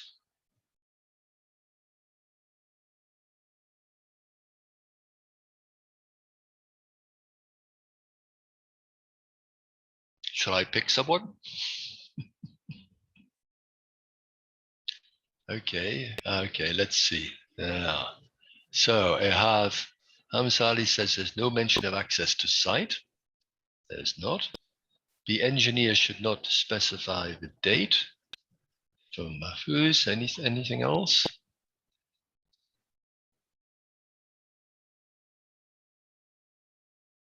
Is it possible, are people having a problem turning on their microphones? No? They can unmute They can unmute. Okay, thank you, Ivy. Okay, so no one wants to speak. Oh, well, in that case, we'll go through it. I will lead us. Yes. May I ask? Yes, David. Yes, the first thing I have noted that he has not taken he has mentioned the 1st March to start, whereas in particular conditions it is written as that after 14 days, the date of commencement will be started. Second, he has not recorded that both parties, the contractor and the employers, has agreed that all the conditions mentioned in the general conditions have been fulfilled. He has not recorded that, and he has also not mentioned that whether the contract has been approved by the bank and the relevant authorities. So to me, these conditions have to be noted and has to be mentioned in this letter. Yeah. Well, I see from the chat that several people think that all clauses related to commencement should be mentioned along with possession of the site. There's a comment that I think it is confusing. I agree with both. You see, let's go back to the general conditions, because we have to satisfy the general conditions unless they are modified by the particular conditions.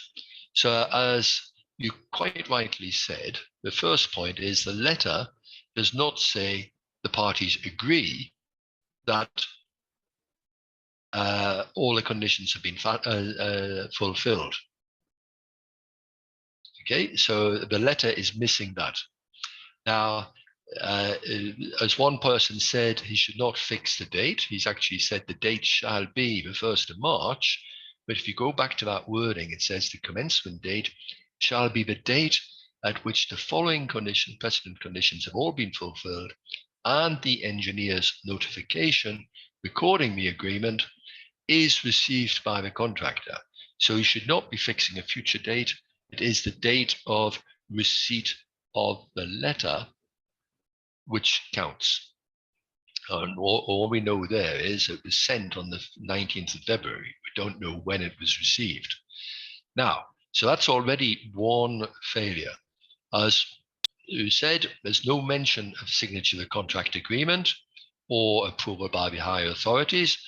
What does the particular condition say?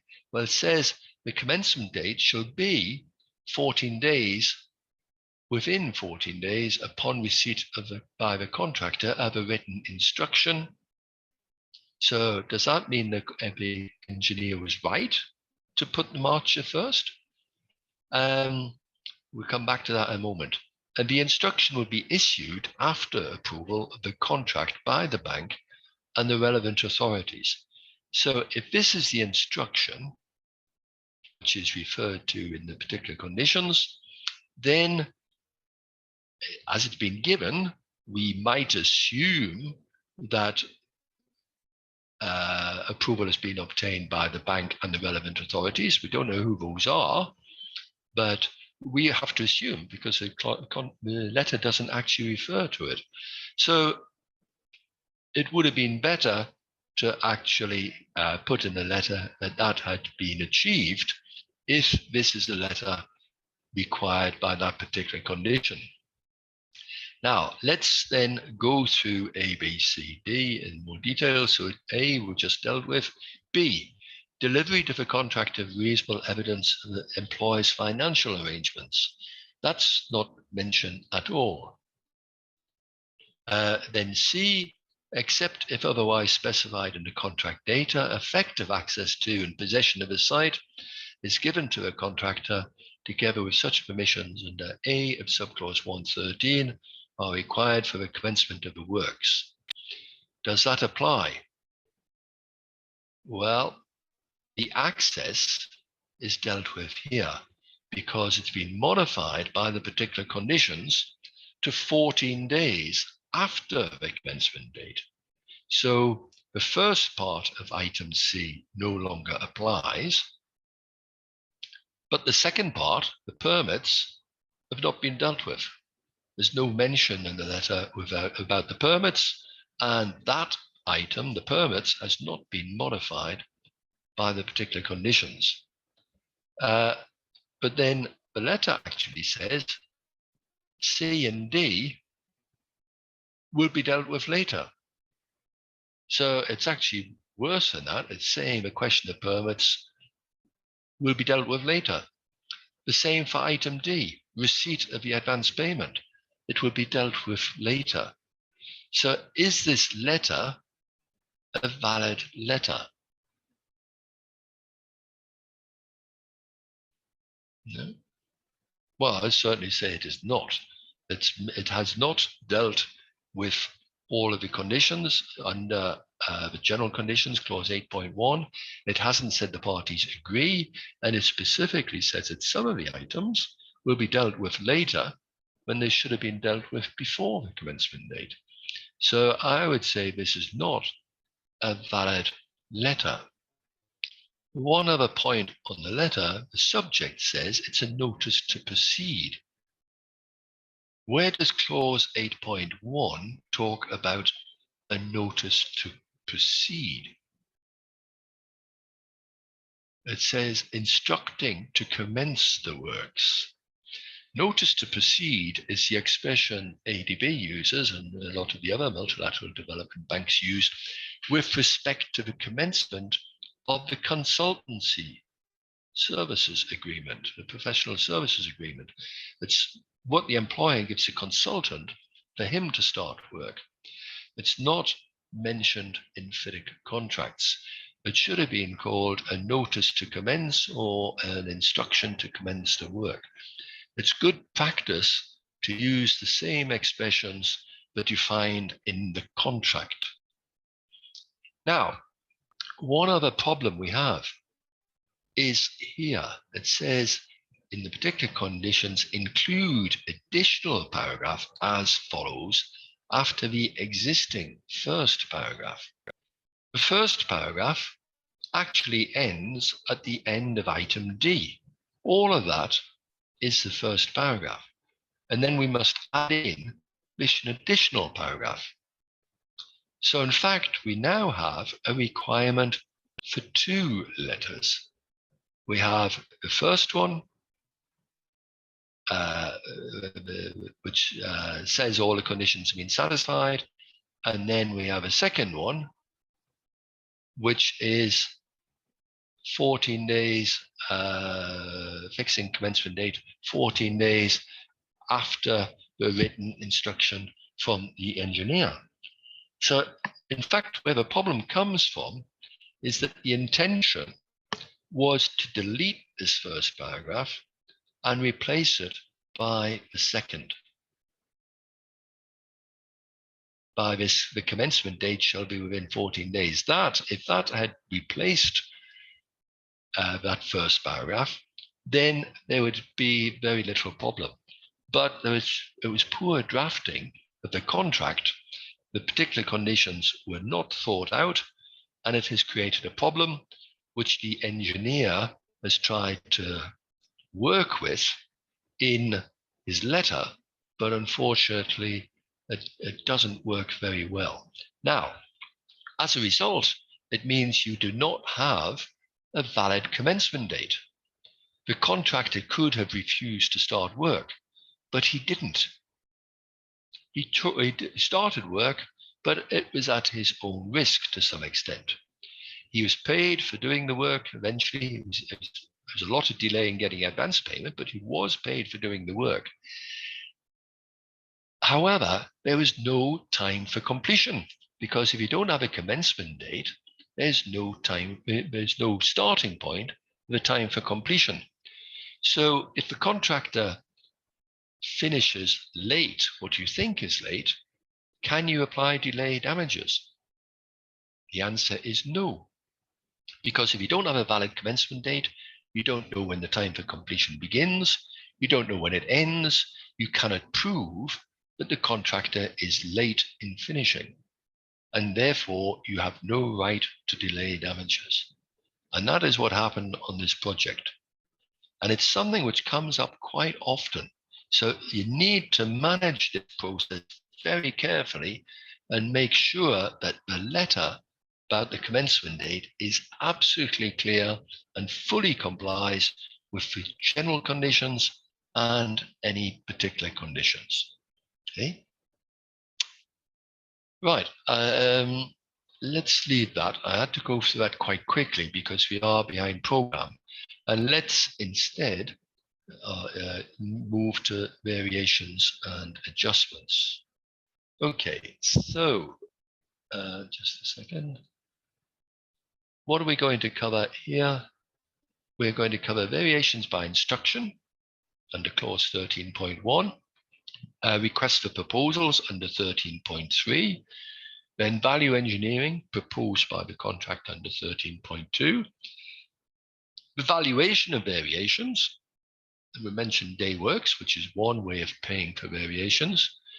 And we look at the adjustments, changes in legislation, changes in the cost of labor and materials, and changes in quantities. Okay. So variation by instruction, 13.1. The engineer has the power to instruct the contractor to carry out a variation, any variation which the engineer believes is necessary. Under the Pink Book, that power is limited under subclause 3.1 and the contract data, which forms part of the particular conditions. So we know that in the standard wording under the Pink Book, the engineer may not issue an instruction for variation where the value of the variation exceeds a percentage stated in the contract data. Now, but if he does issue instruction, even though he didn't have the authority from the employer to do it, then the employer is bound by that instruction, and the contractor must do it. The engineer can exercise that power at any time up to the issue of a taken over certificate. Once the taken over certificate has been issued, he does not have the power to order the contractor to do additional work. He can ask the contractor for proposals, but he can't order. The contractor must comply with the instruction, with the order, even if there's no agreement on the impact on the price or the impact on schedule, unless he promptly gives notice with supporting particulars, either that he cannot readily obtain the necessary goods with a capital G, or the variation will trigger a substantial change in the sequence or progress of the work. And he has to prove what he's saying. Now, goods, the definition of goods includes the plant and materials to do the work, but also includes the contractor's construction equipment. Sorry, the plant and materials to be included in the works and the construction equipment to execute the works. And so the contractor could perhaps say it's impossible to do the variation because it needs a very large crane, and cranes of that capacity are not readily available, and the first date we can get a crane of that size will be in 6 months' time.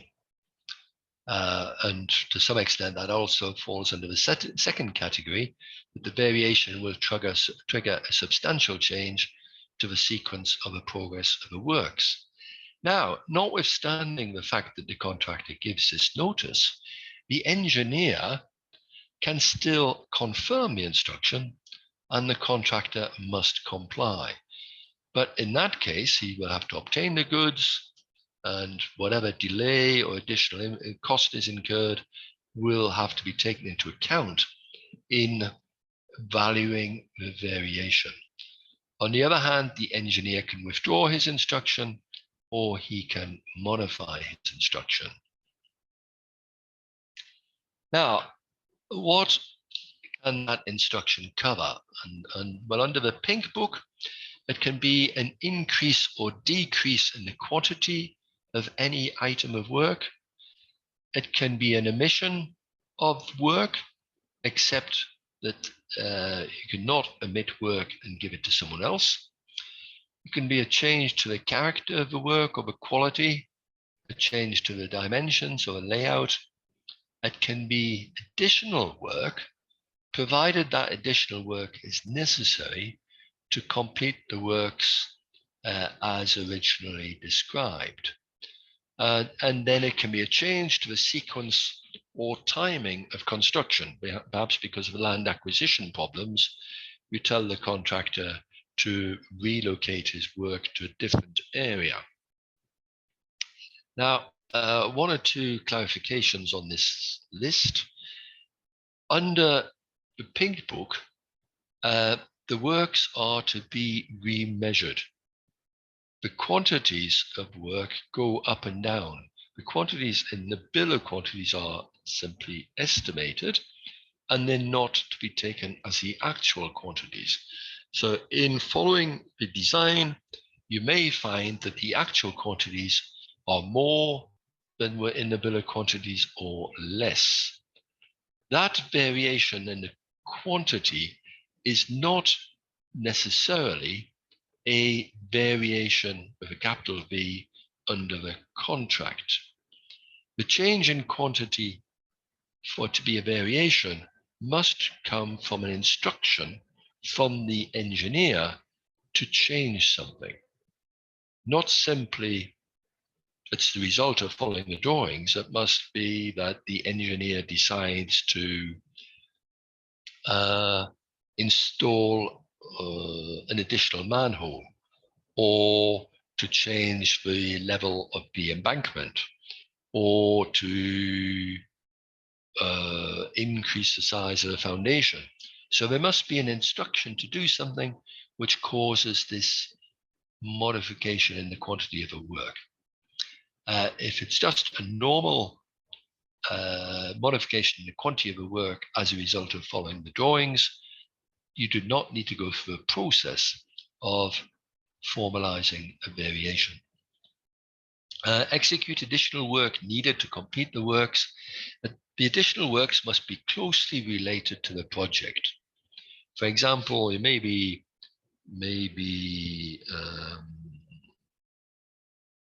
what could you be doing?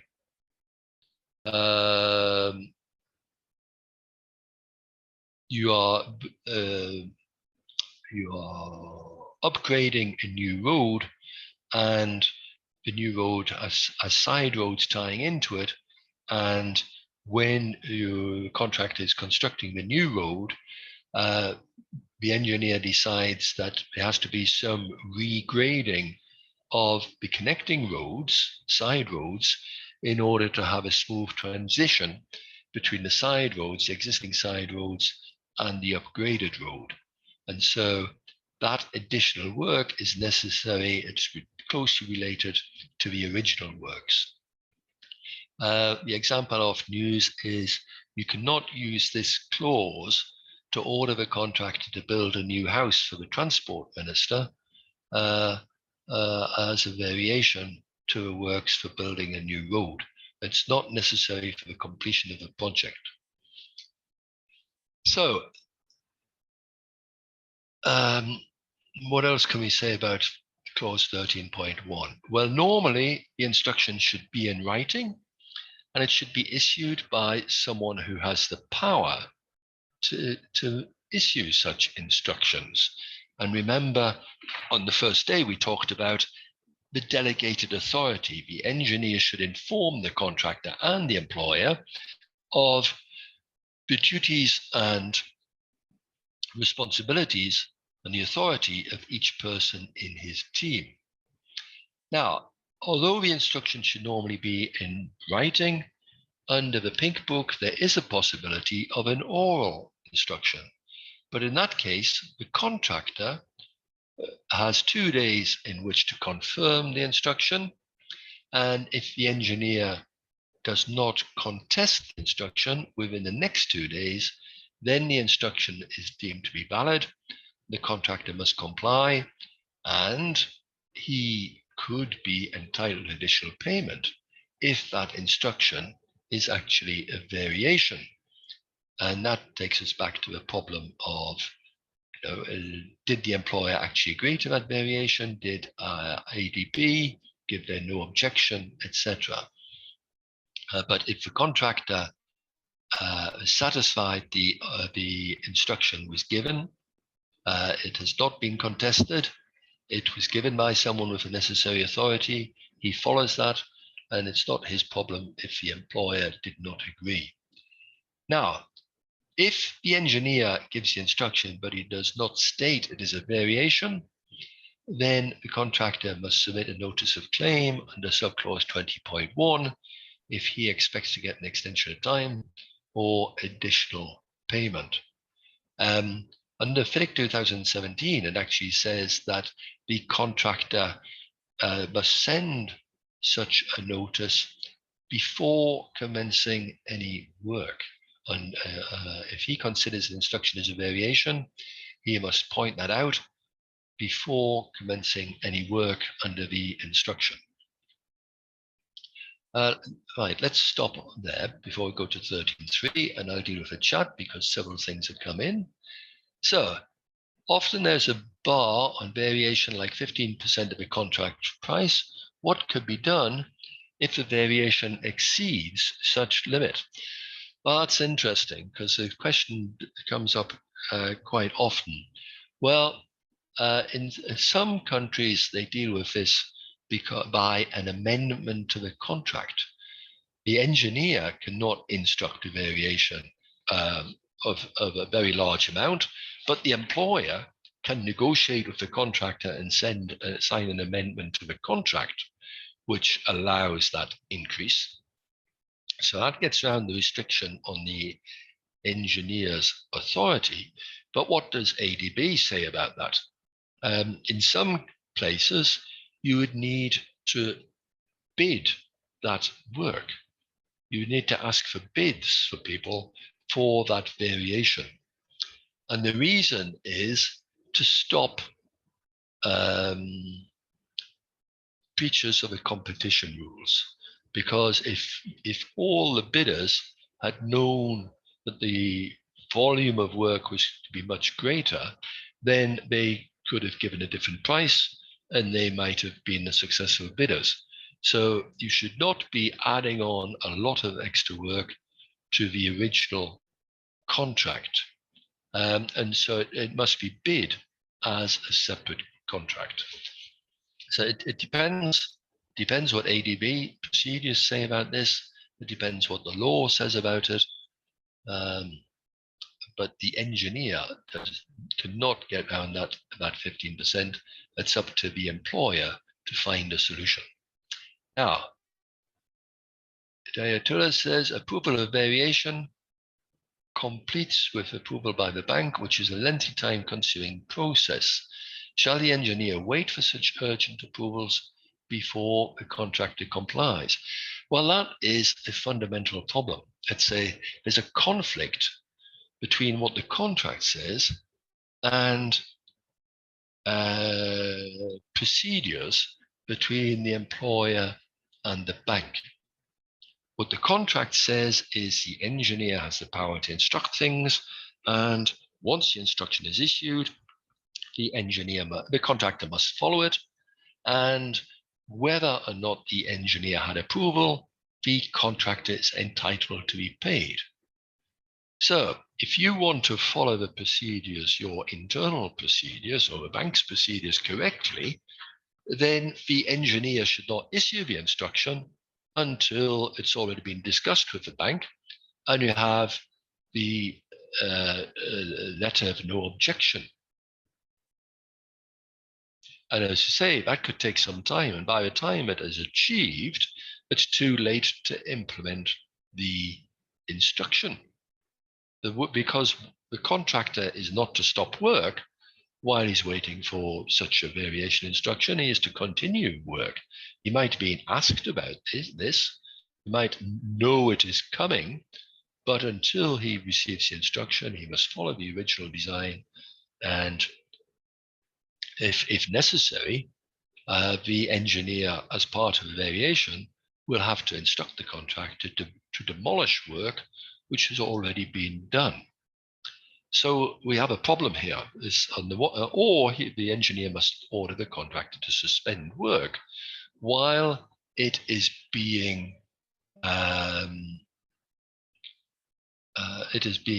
discussed and agreed. And obviously that will have an impact on the time for completion, and the contractor will claim for delay costs. Now, Baba says, is NOC necessary always from bank regarding variation? I don't think it is. Note, I don't think the employer needs to consult the ADB about every variation. I think there is a bottom threshold. When the variation goes above a certain percent, then they must ask for no objection from the bank. But even without that, internally, it may take some time for the employer to get the necessary approval from finance people, perhaps from the Ministry of Finance, before it commits to variation. But that's your internal problem. Once the contractor has been given the instruction, he must do it, and he's entitled to be paid. He's entitled to be paid a fair price, or a price which is determined fairly in accordance with the contract. And this is a very common problem. This is why I try to highlight this.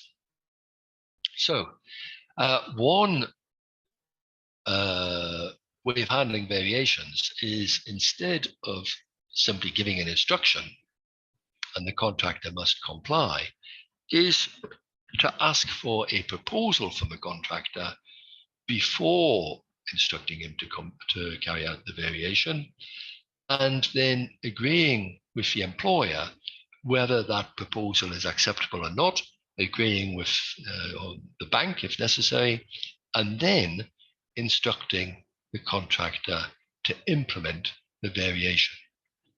Now, once the contractor has received a request for a proposal, he must provide that as soon as practicable. That means without delay. And that proposal must include 4 elements. The first one is a description of the work which is actually included within that variation, a program for the actual variation, the varied work, and then an examination of the impact on the time for completion, what extension of time will be required, and how the program is affected. And then there must be a proposal for valuing the variation. Okay. So once the employer and the engineer has received that, he discusses it with the employer.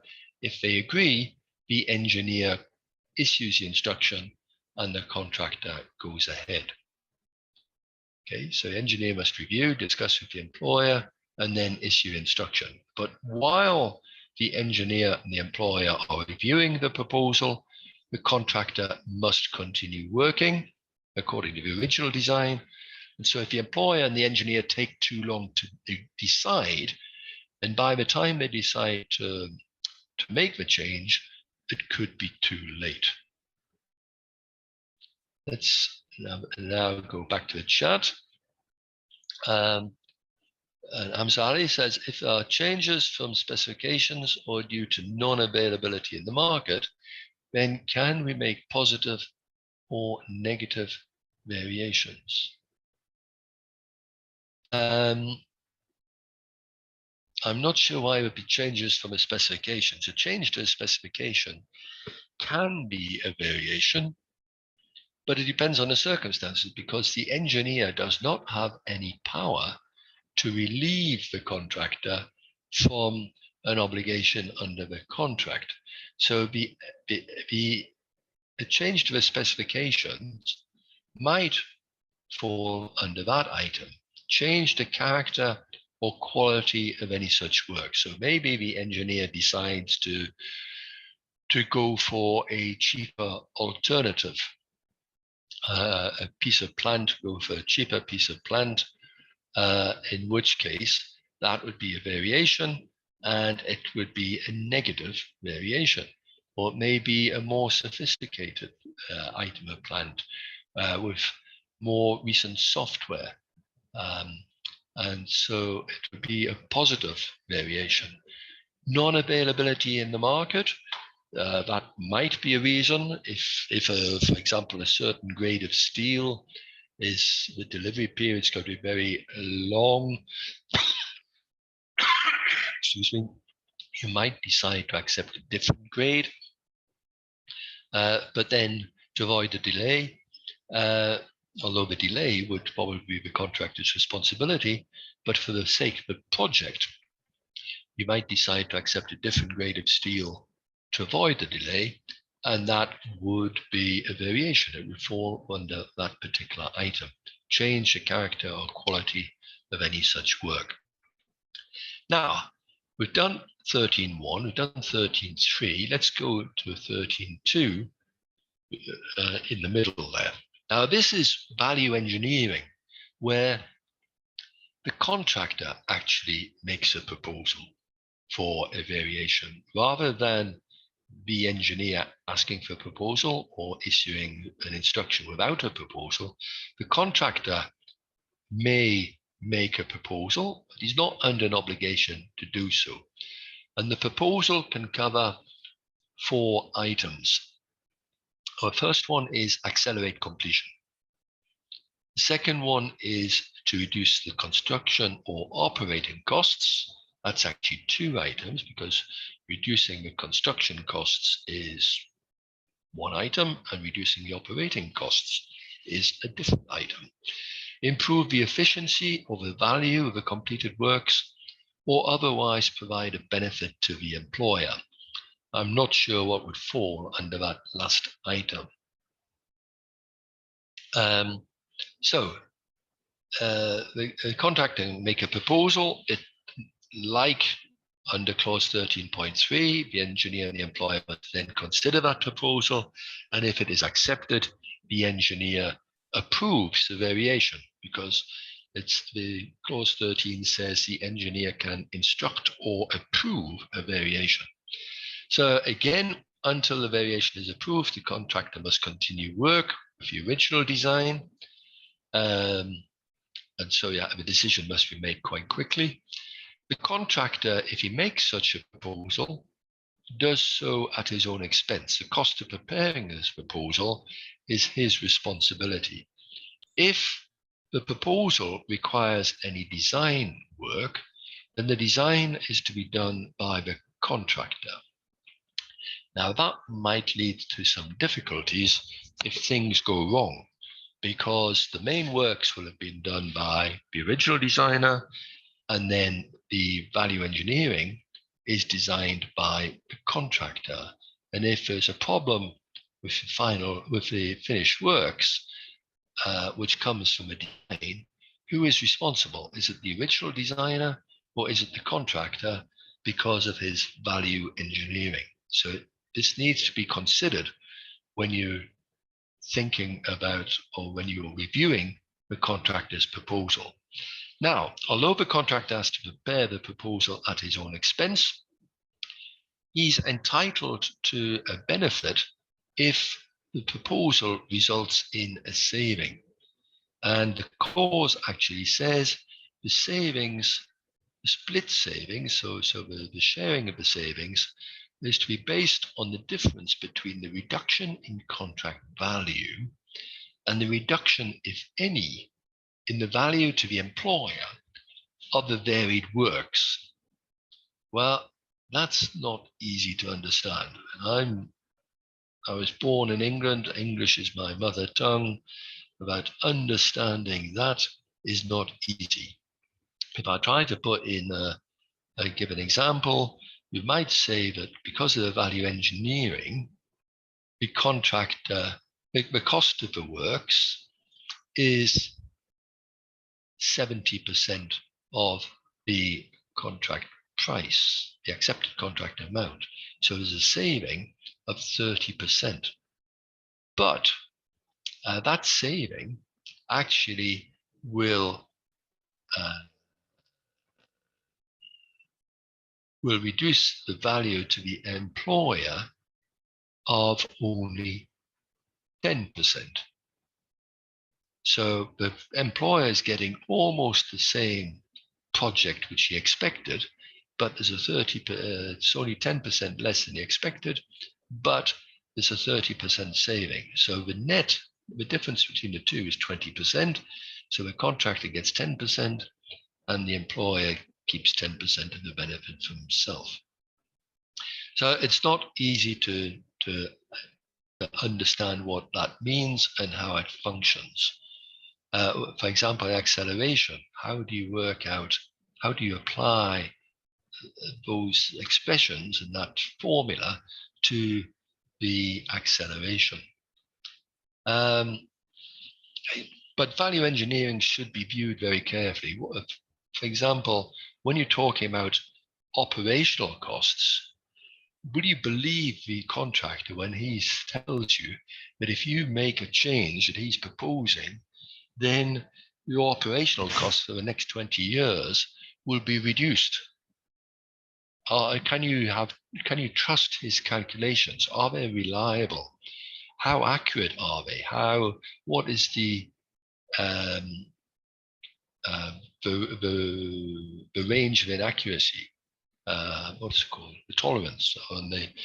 Is it accurate to plus or minus 10%? Is it accurate to plus or minus 40%? So you need to consider value engineering very carefully before accepting it, but you need to consider it quickly. Right, evaluation of variations, but before we go to that, let's deal with the chat, the questions which come in. So, can the initial scope of work from the contractor be reduced by the competent authority? If yes, will it be called a variation? No, because reduction in scope is omitting work, and if you can omit work, provided you don't give it to anyone else. So you can reduce the scope of work, and it would be classed as a variation, but only if no one does it. And I suspect that's not going to happen very often. In most cases, you want to take away work from the contractor because you feel he's not going fast enough, or and you want to share the work with someone else. So it depends whether your intention is to have the work done by someone else. In that case, it's not a variation. You're not allowed to use the variation clause.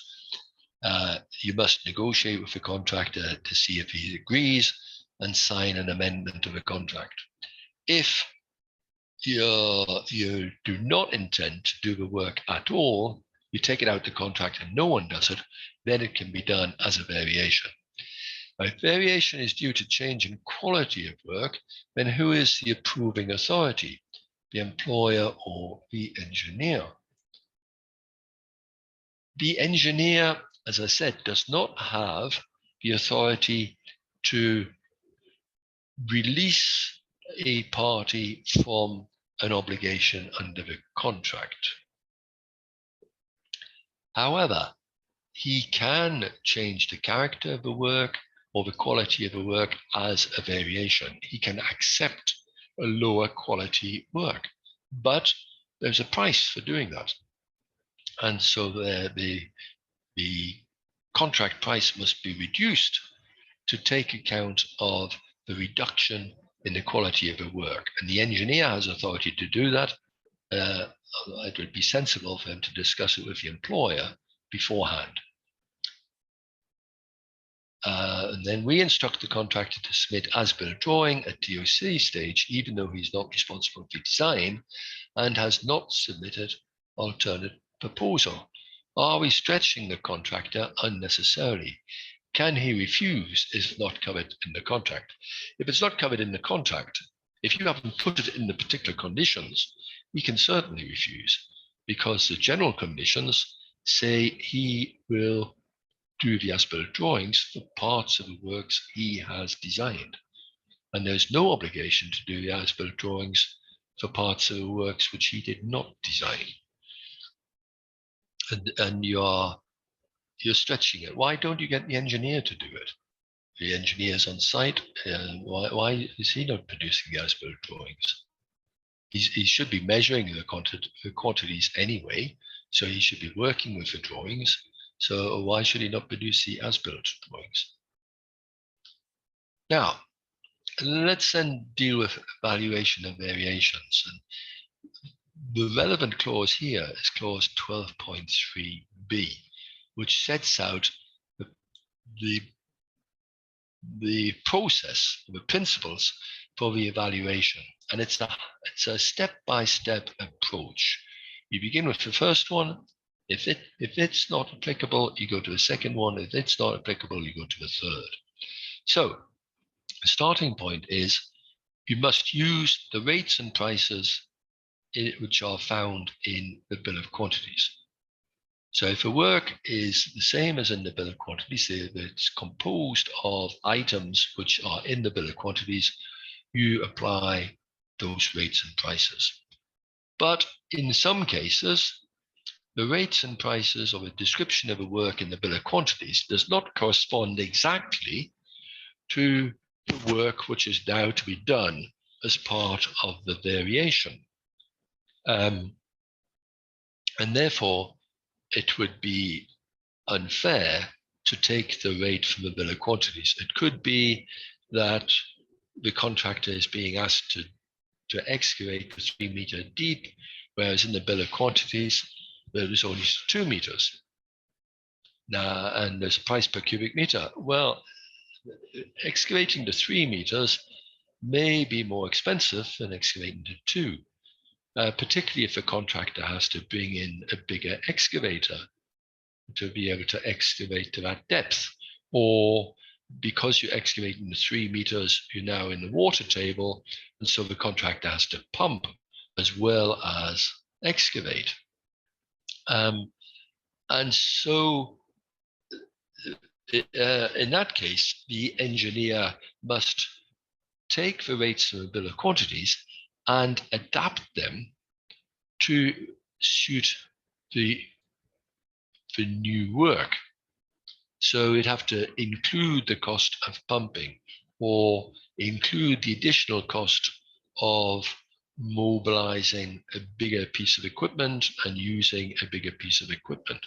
So he modifies the existing rates and prices in the bill of quantities. Or it might be because it's at a different time.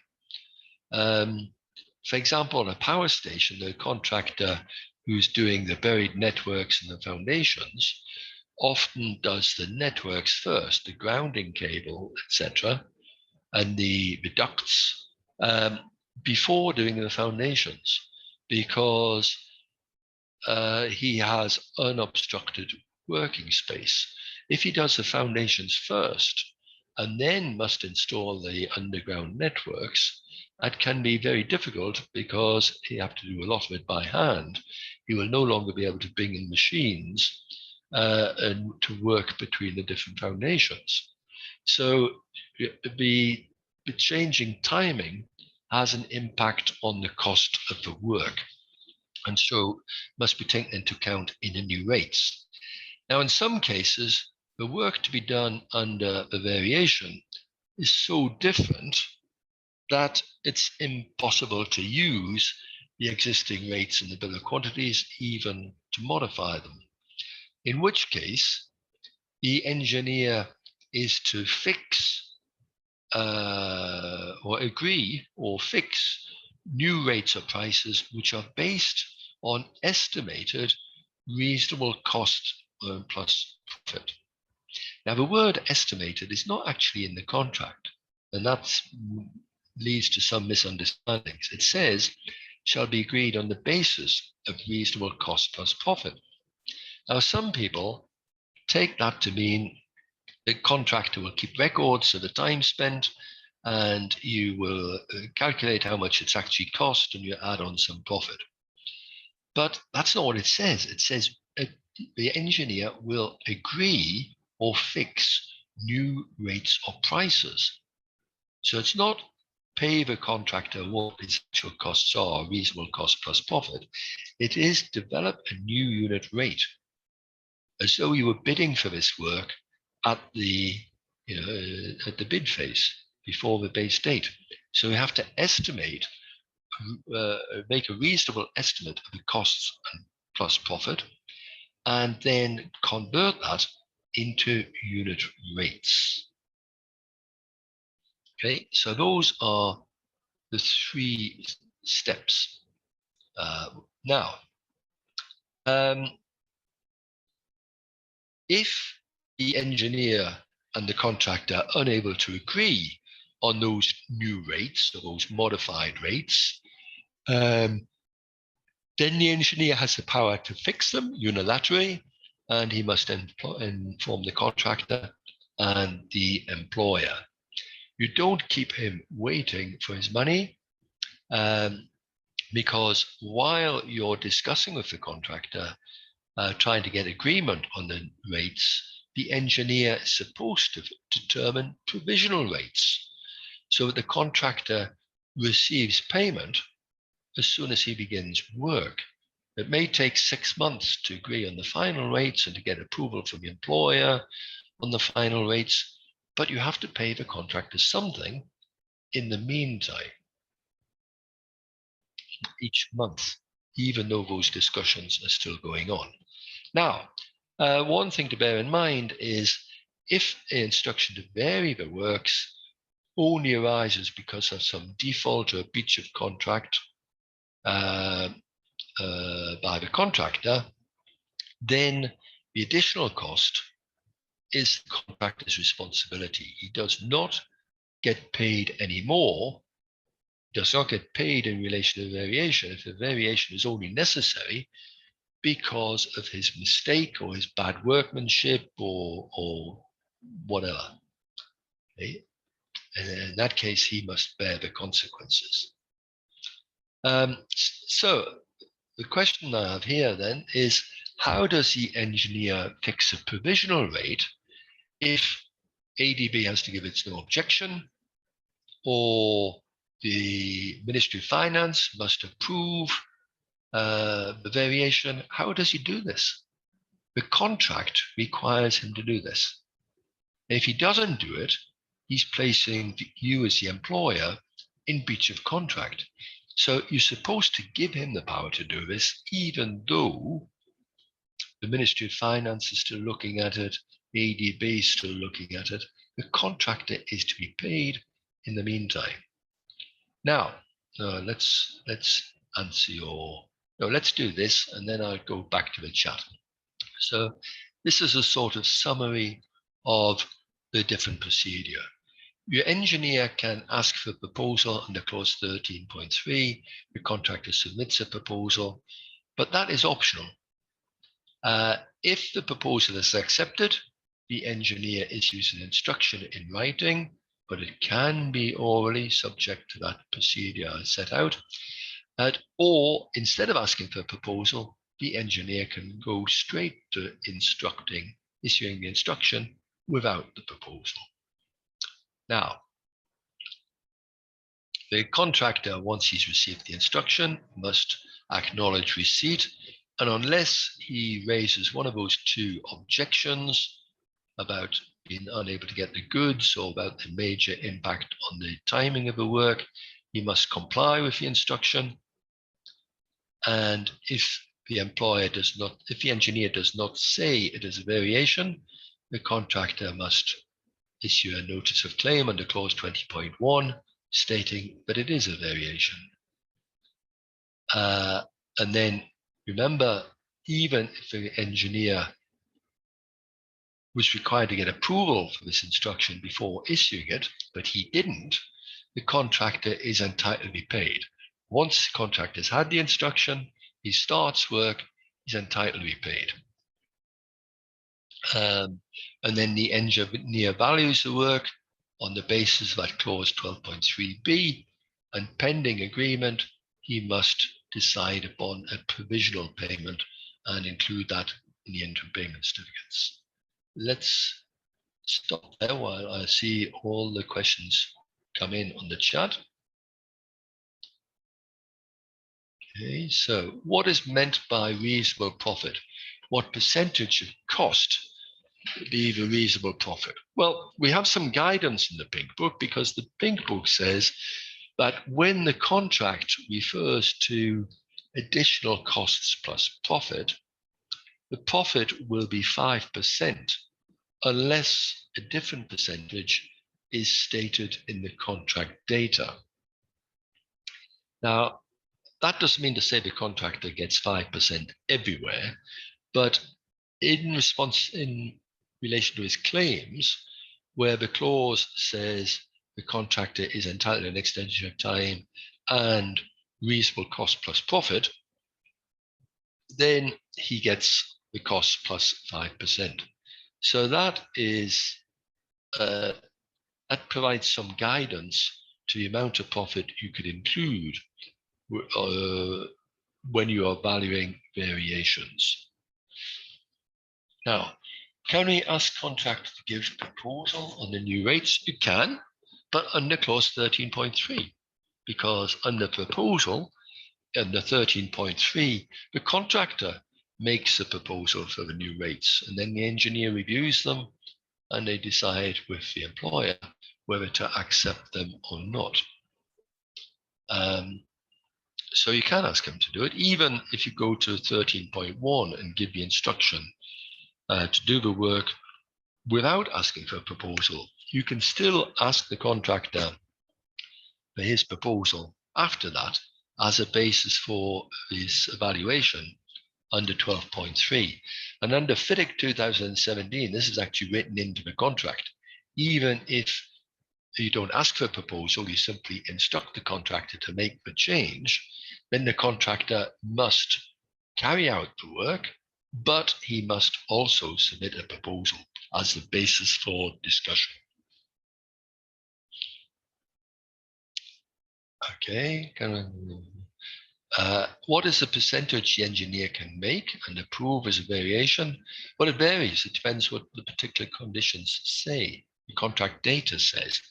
The clause 3.1 of the Pink Book says the engineer can issue an instruction for variation up to the percentage of the accepted contract amount stated in the contract data.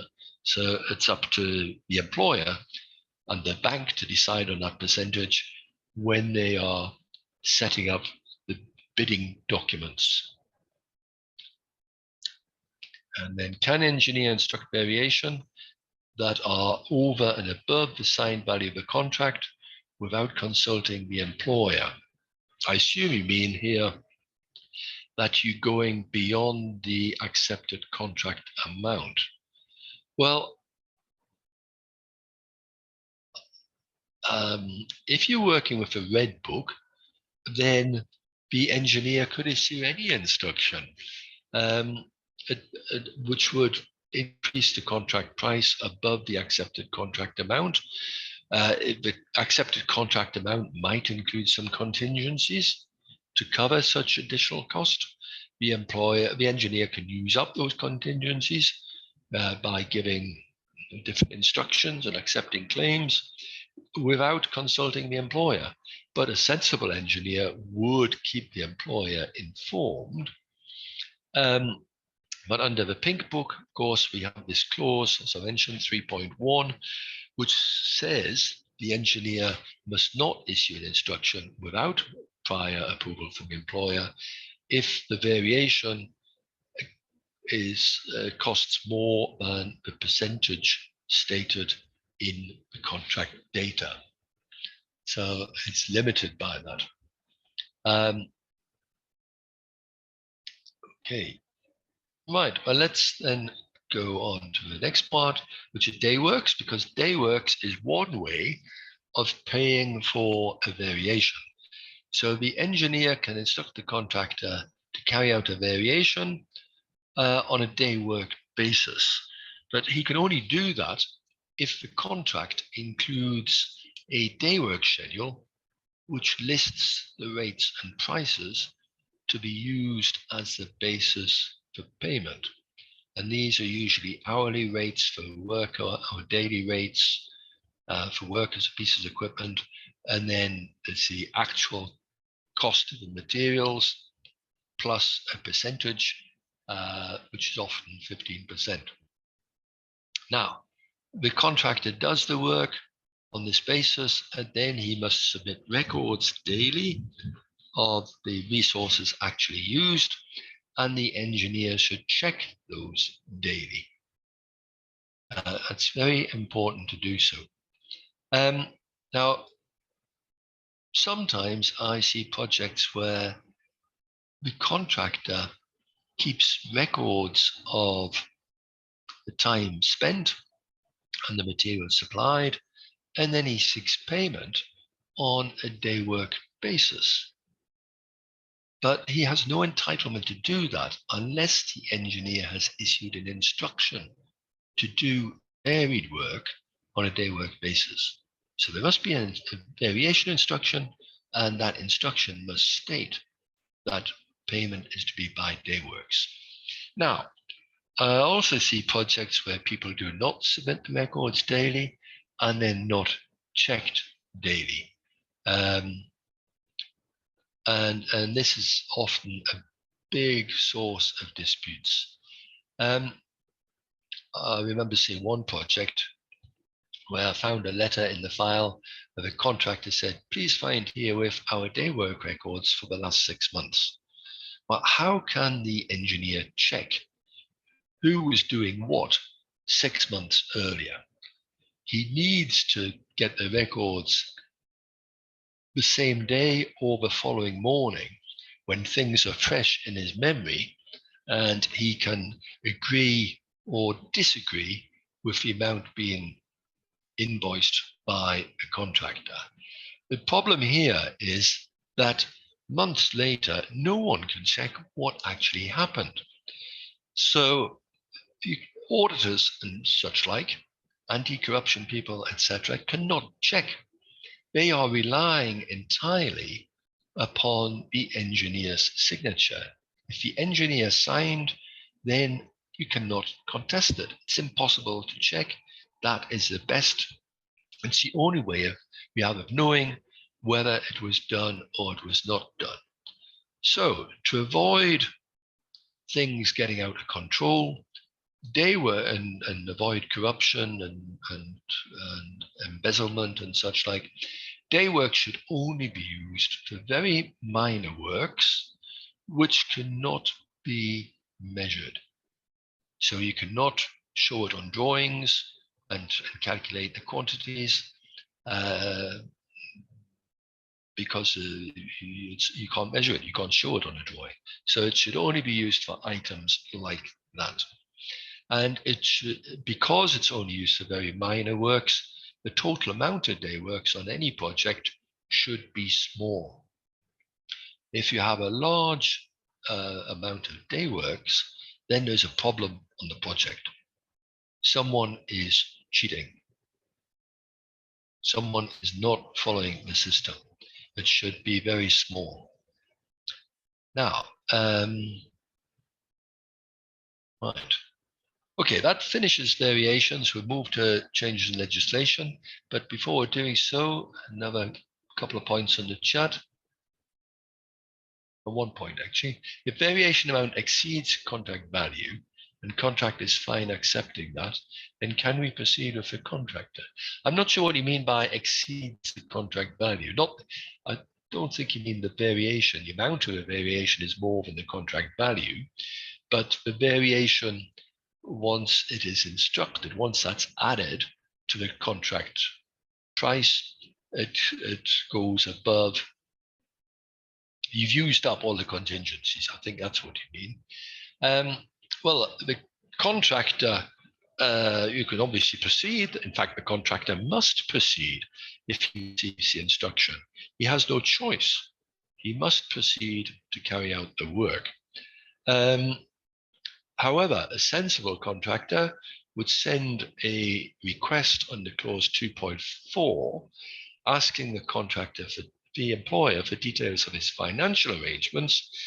How is he going to pay for this variation? And if the employer doesn't give that information within 28 days, the contractor can send a notice of suspension and so on. So the contractor must follow it, but the sensible contractor wants some guarantee that he's going to actually be paid. Okay, let's move to changes, to adjustments. And within clause 13 of the Pink Book, there are 3 possible adjustments to the contract price. The first one is for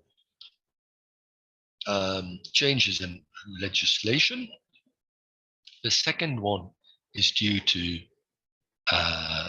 normal cost increases, fluctuations sometimes called, because of inflation and because of fluctuation in rates of exchange often. And then the third one is where there's a substantial change in the quantity of an item of work compared to the quantity indicated in the bill of quantities. So let's go through these one at a time. So changes in legislation under clause 13.7.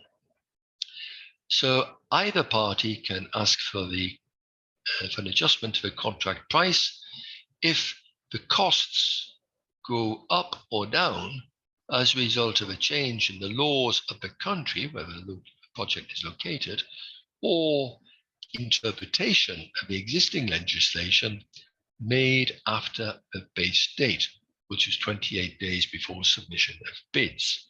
So if someone asked the question yesterday, if taxes go up, value-added tax or import duties go up, that costs more for the contractor. He can seek a positive adjustment, an increase in the contract price. If import duties are cancelled by the government, that will be a decrease in the cost of to the contractor. And in that case, the employer can request a decrease in the contract price, a downwards adjustment. Now, this adjustment is possible up to the end of the time for completion. If the contractor doesn't complete on time, and then there's a change in law after the end of the time for completion, then and that causes costs to go up, the contractor cannot get an adjustment. If he hadn't finished on time, he would not be subject to this adjustment. So it's his own fault. Why should the employer pay more money when the contractor caused the problem himself? However, if the costs go down because of that change, which happens after the time for completion, the employer can claim the benefit. So the employer gets the benefit of the contractor being late. Okay. Now, that's changes in legislation. What about changes in cost under clause 13.8?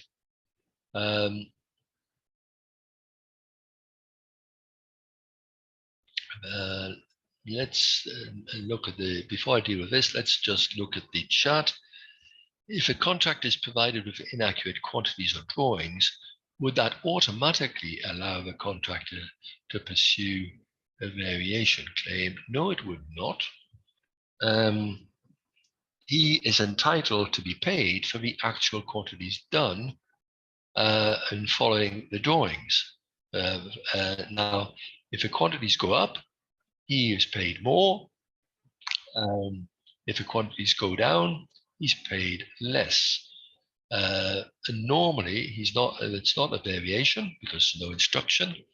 There's no adjustment unless the change in quantity is very significant, and we'll deal with that in a couple of minutes. So in certain circumstances, he is entitled to an adjustment. It's not called a variation claim, it's an adjustment because of the substantial change in quantity. Now, if the value of some goods increases due to increase in the dollar rates in the country, then it should be adjusted or not. Well, that's what we're coming on to now. So let's deal with this.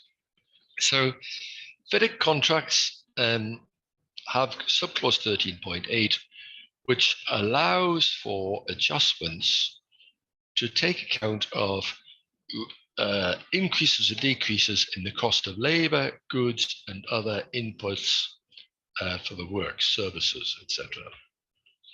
But the subclause 13.8 says it only applies if the contract includes a table of adjustment data. If there's no table of adjustment data, the clause does not apply. So we need to make sure we have a table of adjustment data. Now, it says there the date from the table. It should say the data from the table is inserted in a formula, which is included in the contract. It's a suggested formula. You could put a different formula in the particular conditions, but clause 13.8 includes the one shown on the screen. And the objective is to obtain a multiplier, P, which applies to the work done during the month N. And that multiplier is to be applied to the value of work done to get the adjusted value. Now, Pn is equal to A, which is a proportion of the contract price or the accepted contract amount, which is not subject to adjustment. If you buy for the contract, the full copy, it's typed in as 0.1 of the accepted contract amount. So it's 10% is not subject to adjustment. B is the proportion for labor. C is the proportion for contractors' equipment. D is the proportion for materials.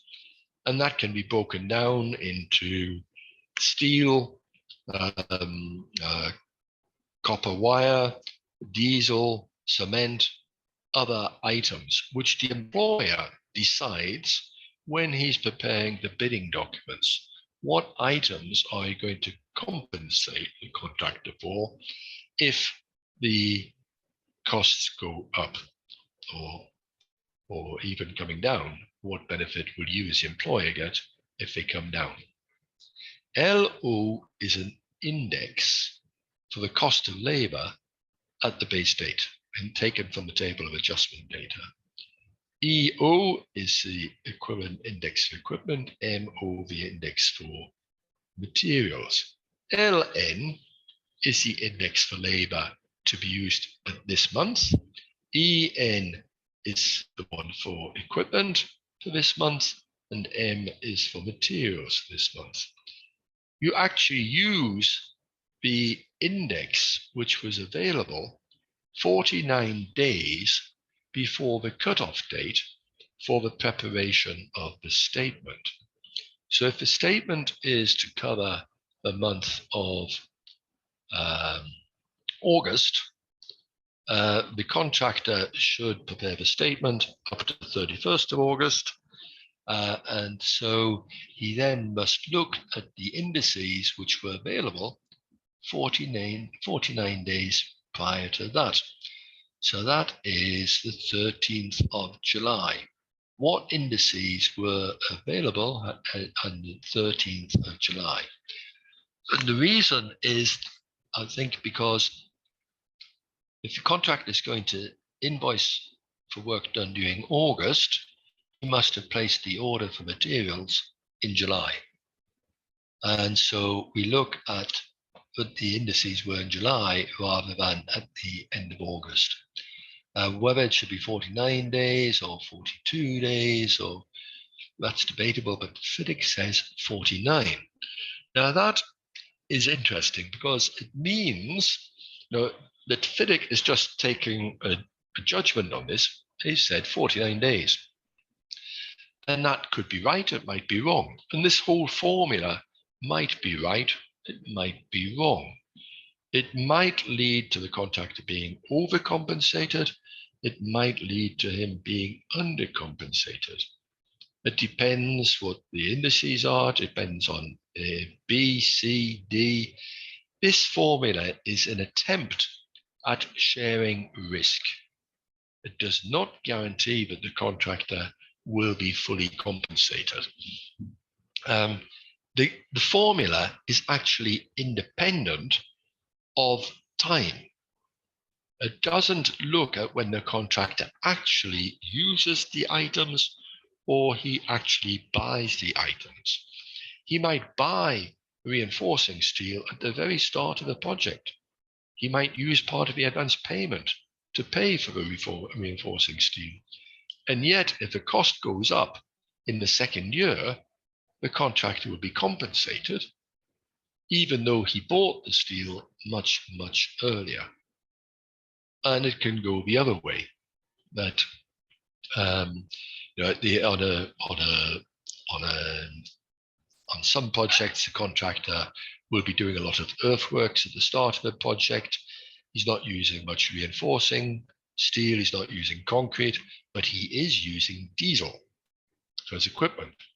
Now, if diesel is going, it's very expensive at this point in time when he's using it, but then subsequently it goes down, then he, at a later stage when he's not using diesel, it will reduce the multiplier and the contractor will be penalized even though he's not using diesel at that stage. So the formula does not take into account when the contractor buys the items nor when he uses the items. Now,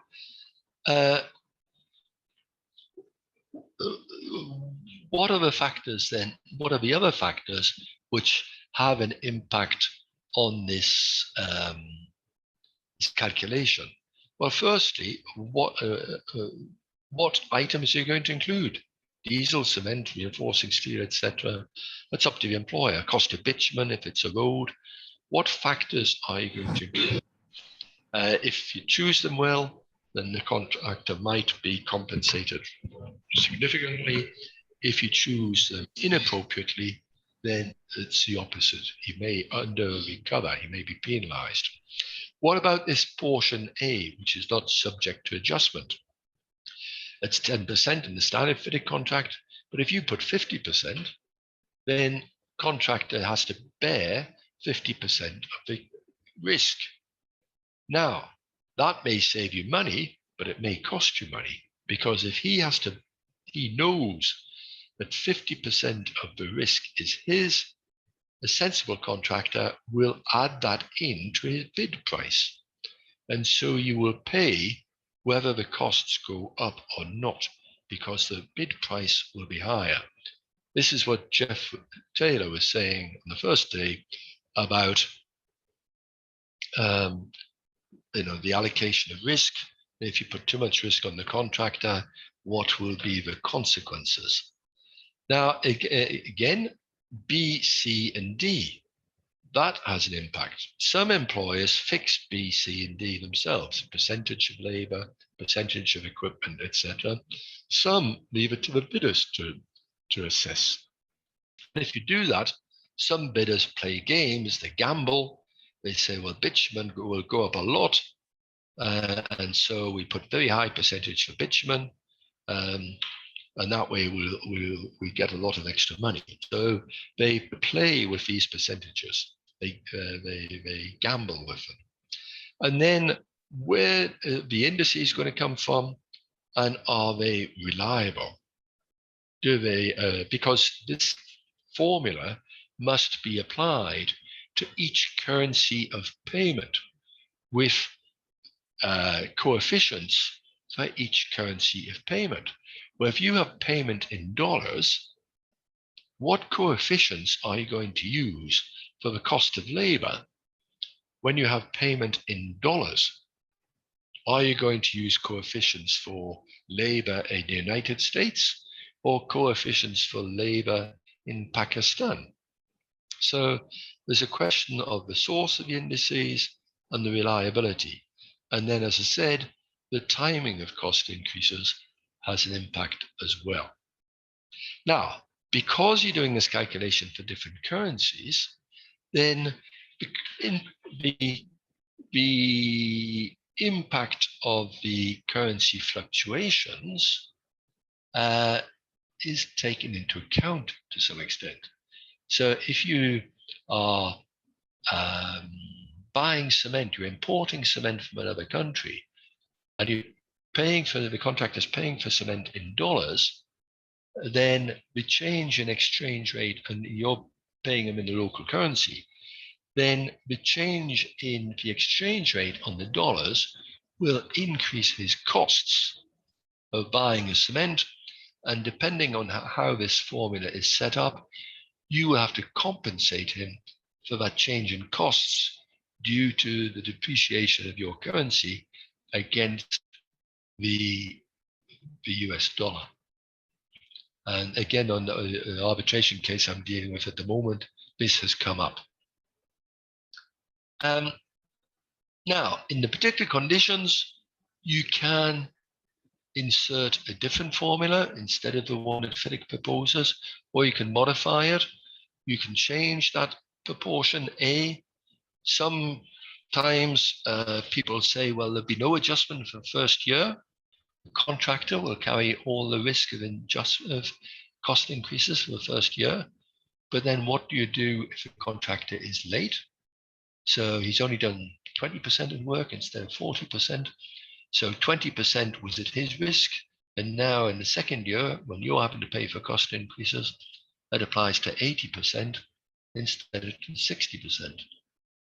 Some tired to avoid that problem, say the first 50% of the works will be contractor's risk. The second 50%, there will be an adjustment. Some say that until the first 10% increase in costs, there will be no adjustment. So that is equivalent to PN must exceed 1.1 before the adjustment is applied. But all of these items you put in, if they are transferring this to the contractor, should have an impact on bid prices. If it don't, then it means the contractor has not allowed for this increase in costs, and when they go up, he will run out of money and your project will suffer. You will not get the progress, but be even worse than usual, or the quality of work will suffer because the contractor will be looking for cheaper materials and cheaper cheaper alternatives.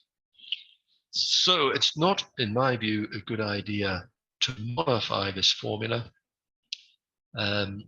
Leave it as it is and think very carefully about which materials are significant to your project, what is the likely increase in the costs, and of course you need to budget for this. I don't know if the case has changed recently, but up to a while ago, ADB did not finance this adjustment. So it had to come from your government funds. So you need to make sure that the money is available to pay for this. Again, if a contractor is concerned that you don't have the money to pay, he can ask for evidence of your financial arrangements and stop work or terminate the contract if you cannot give him that evidence. Now, there's one other point I need to say about this change in cost, and that is this formula applies for the duration of the time for completion. If the contractor doesn't complete on time, then after the time for completion, the adjustment is capped. you still make an adjustment, but you use PN, which was calculated just before the time for completion expired. So the same PN is used. So if the costs continue to go up, the contractor does not get any additional adjustment. However, if costs come down after the time for completion has expired, PN will come down. The engineer is entitled to calculate that and apply that when he's issuing an interim payment certificate. And so the employer will get the benefit of the reduction in costs after the expiry of the time for completion. So let's, okay, I've got one other slide and then we go to the chat. So what else can go wrong with this formula? Well, the indices were not reliable in the first place, or they are no longer published. Well, in that case, the engineer has the power to fix the indices, but on what basis? As I mentioned earlier, some bidders manipulate B, C, D. They put very high percentages against items where they expect the cost increases will be significant. Some contractors put in the table of adjustment data that market rates will be used as the base prices or compared to base prices. So they put a price per ton for reinforcing steel in the table of adjustment data, and then they will give evidence of what the actual cost is as the basis for the adjustment. And they do that by going to suppliers and getting quotations from suppliers for the cost of reinforcing steel or the cost of timber or cement or whatever. Problem there is that some contractors will give you false documents as a basis for the calculation. So the engineer, in that case, needs to get his own quotations from the local market as the basis for the calculation. Again, sometimes there are rates published, statistics published by the government, which are said to reflect what the actual rates are, but often they're unrealistic.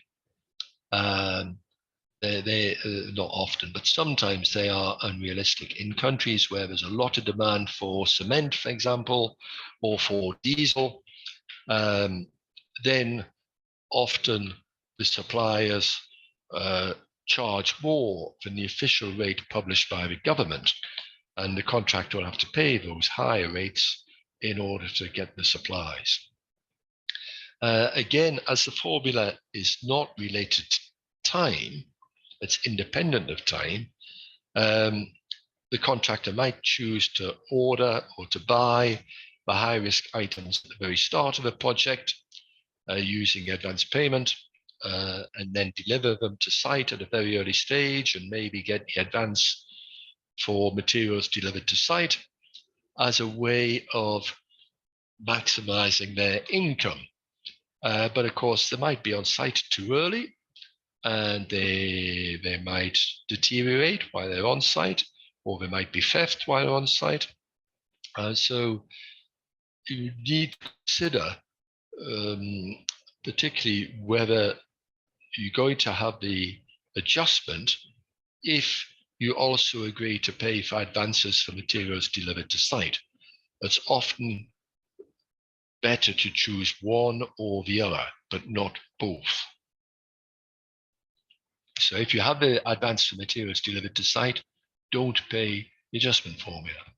If you have the adjustment formula, don't pay for advances for materials on site, or don't include it in your contract.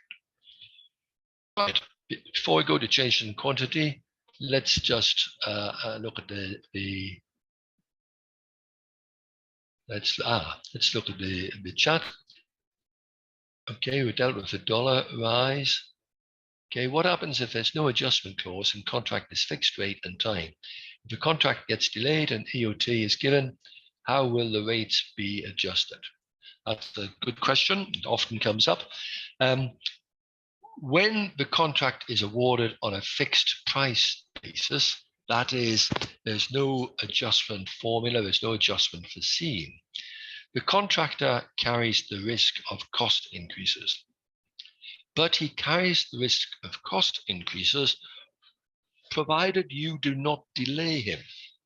If you delay him such that he's entitled to an extension of time, and that increases the risk of the cost increases, causes him to suffer damage, then you must compensate him for that.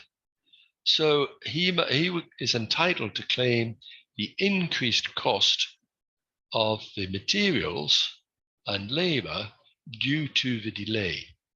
Now, to do that, the usual way is you have to calculate what the actual impact is of cost increases over the total duration, including extension of time, and then calculate what it would have been if you had not delayed the contractor. And the difference between the two is the amount the contractor is entitled to claim. So don't think that because it's fixed price contract, the contractor carries all the risk related to increases in material costs and labor costs. It's only for the original duration plus any periods of delay for which the contractor is responsible. Now, what is the status of rebate asked by the employer at the tender award stage? Normally, they ask a lowest bidder to give a rebate on the bid value. Does FIDIC speak on this? I assume you mean a percentage discount on their bid, just to make sure they get the work. I'm assuming that's what you mean. FIDIC doesn't mention this at all. It will depend upon how that is worded in the contract, how it is to be applied. It can make the calculation of the adjustment a little complicated. Now, the weightages shall only be adjusted if they've been rendered unbalanced, unreasonable, etc., as a result of a variation. That's true. The A, B, C, D, you're not normally allowed to adjust those unless there's been a major change like a variation. What if, in the opinion of the engineer, the weightings in the table were unbalanced, unreasonable from the beginning, and unnoticed due to oversight? Can they be adjusted without a variation? No, they cannot be adjusted. You signed the contract. You signed the contract on a bad basis. That's your problem. Courts will not change your contract because you made a mistake. They will not change your contract because you made a bad deal. That was your bad negotiation, your lack of care when studying the bid. So you are not allowed to change the weightings. You have to apply them as they are. And you cannot issue a variation as a way of changing the weightings. Now, we're not going to be able to do the case study on this session. So let's look at changes in quantity, and then we will try to go to the polls. So clause 12.3a deals with new rates or adjusted rates due to significant changes in quantity, actual quantity done, compared to the quantity stated in the bill of quantities. And this adjustment is possible if 4 criteria are satisfied, all 4. So the first one is measured quantity of the item is changed by more than 25% from the original BOQ quantity. The change in quantity multiplied by the unit rate in the bill of quantities for that item has an impact on the accepted contract amount of more than 0.25%. The change in quantity has an impact on the contractor's cost per unit quantity of that item of more than 1%, and in the bill of quantities under the item it does not say fixed rate item. If it says fixed rate item, you cannot make this adjustment under any circumstances. Now, those percentages there are ones defined in the pink book. In the FIDIC red book, the percentages are much lower, which means that it is easier for them to be satisfied. And so the adjustment is much more frequent under the FIDIC red book than it is under the pink book.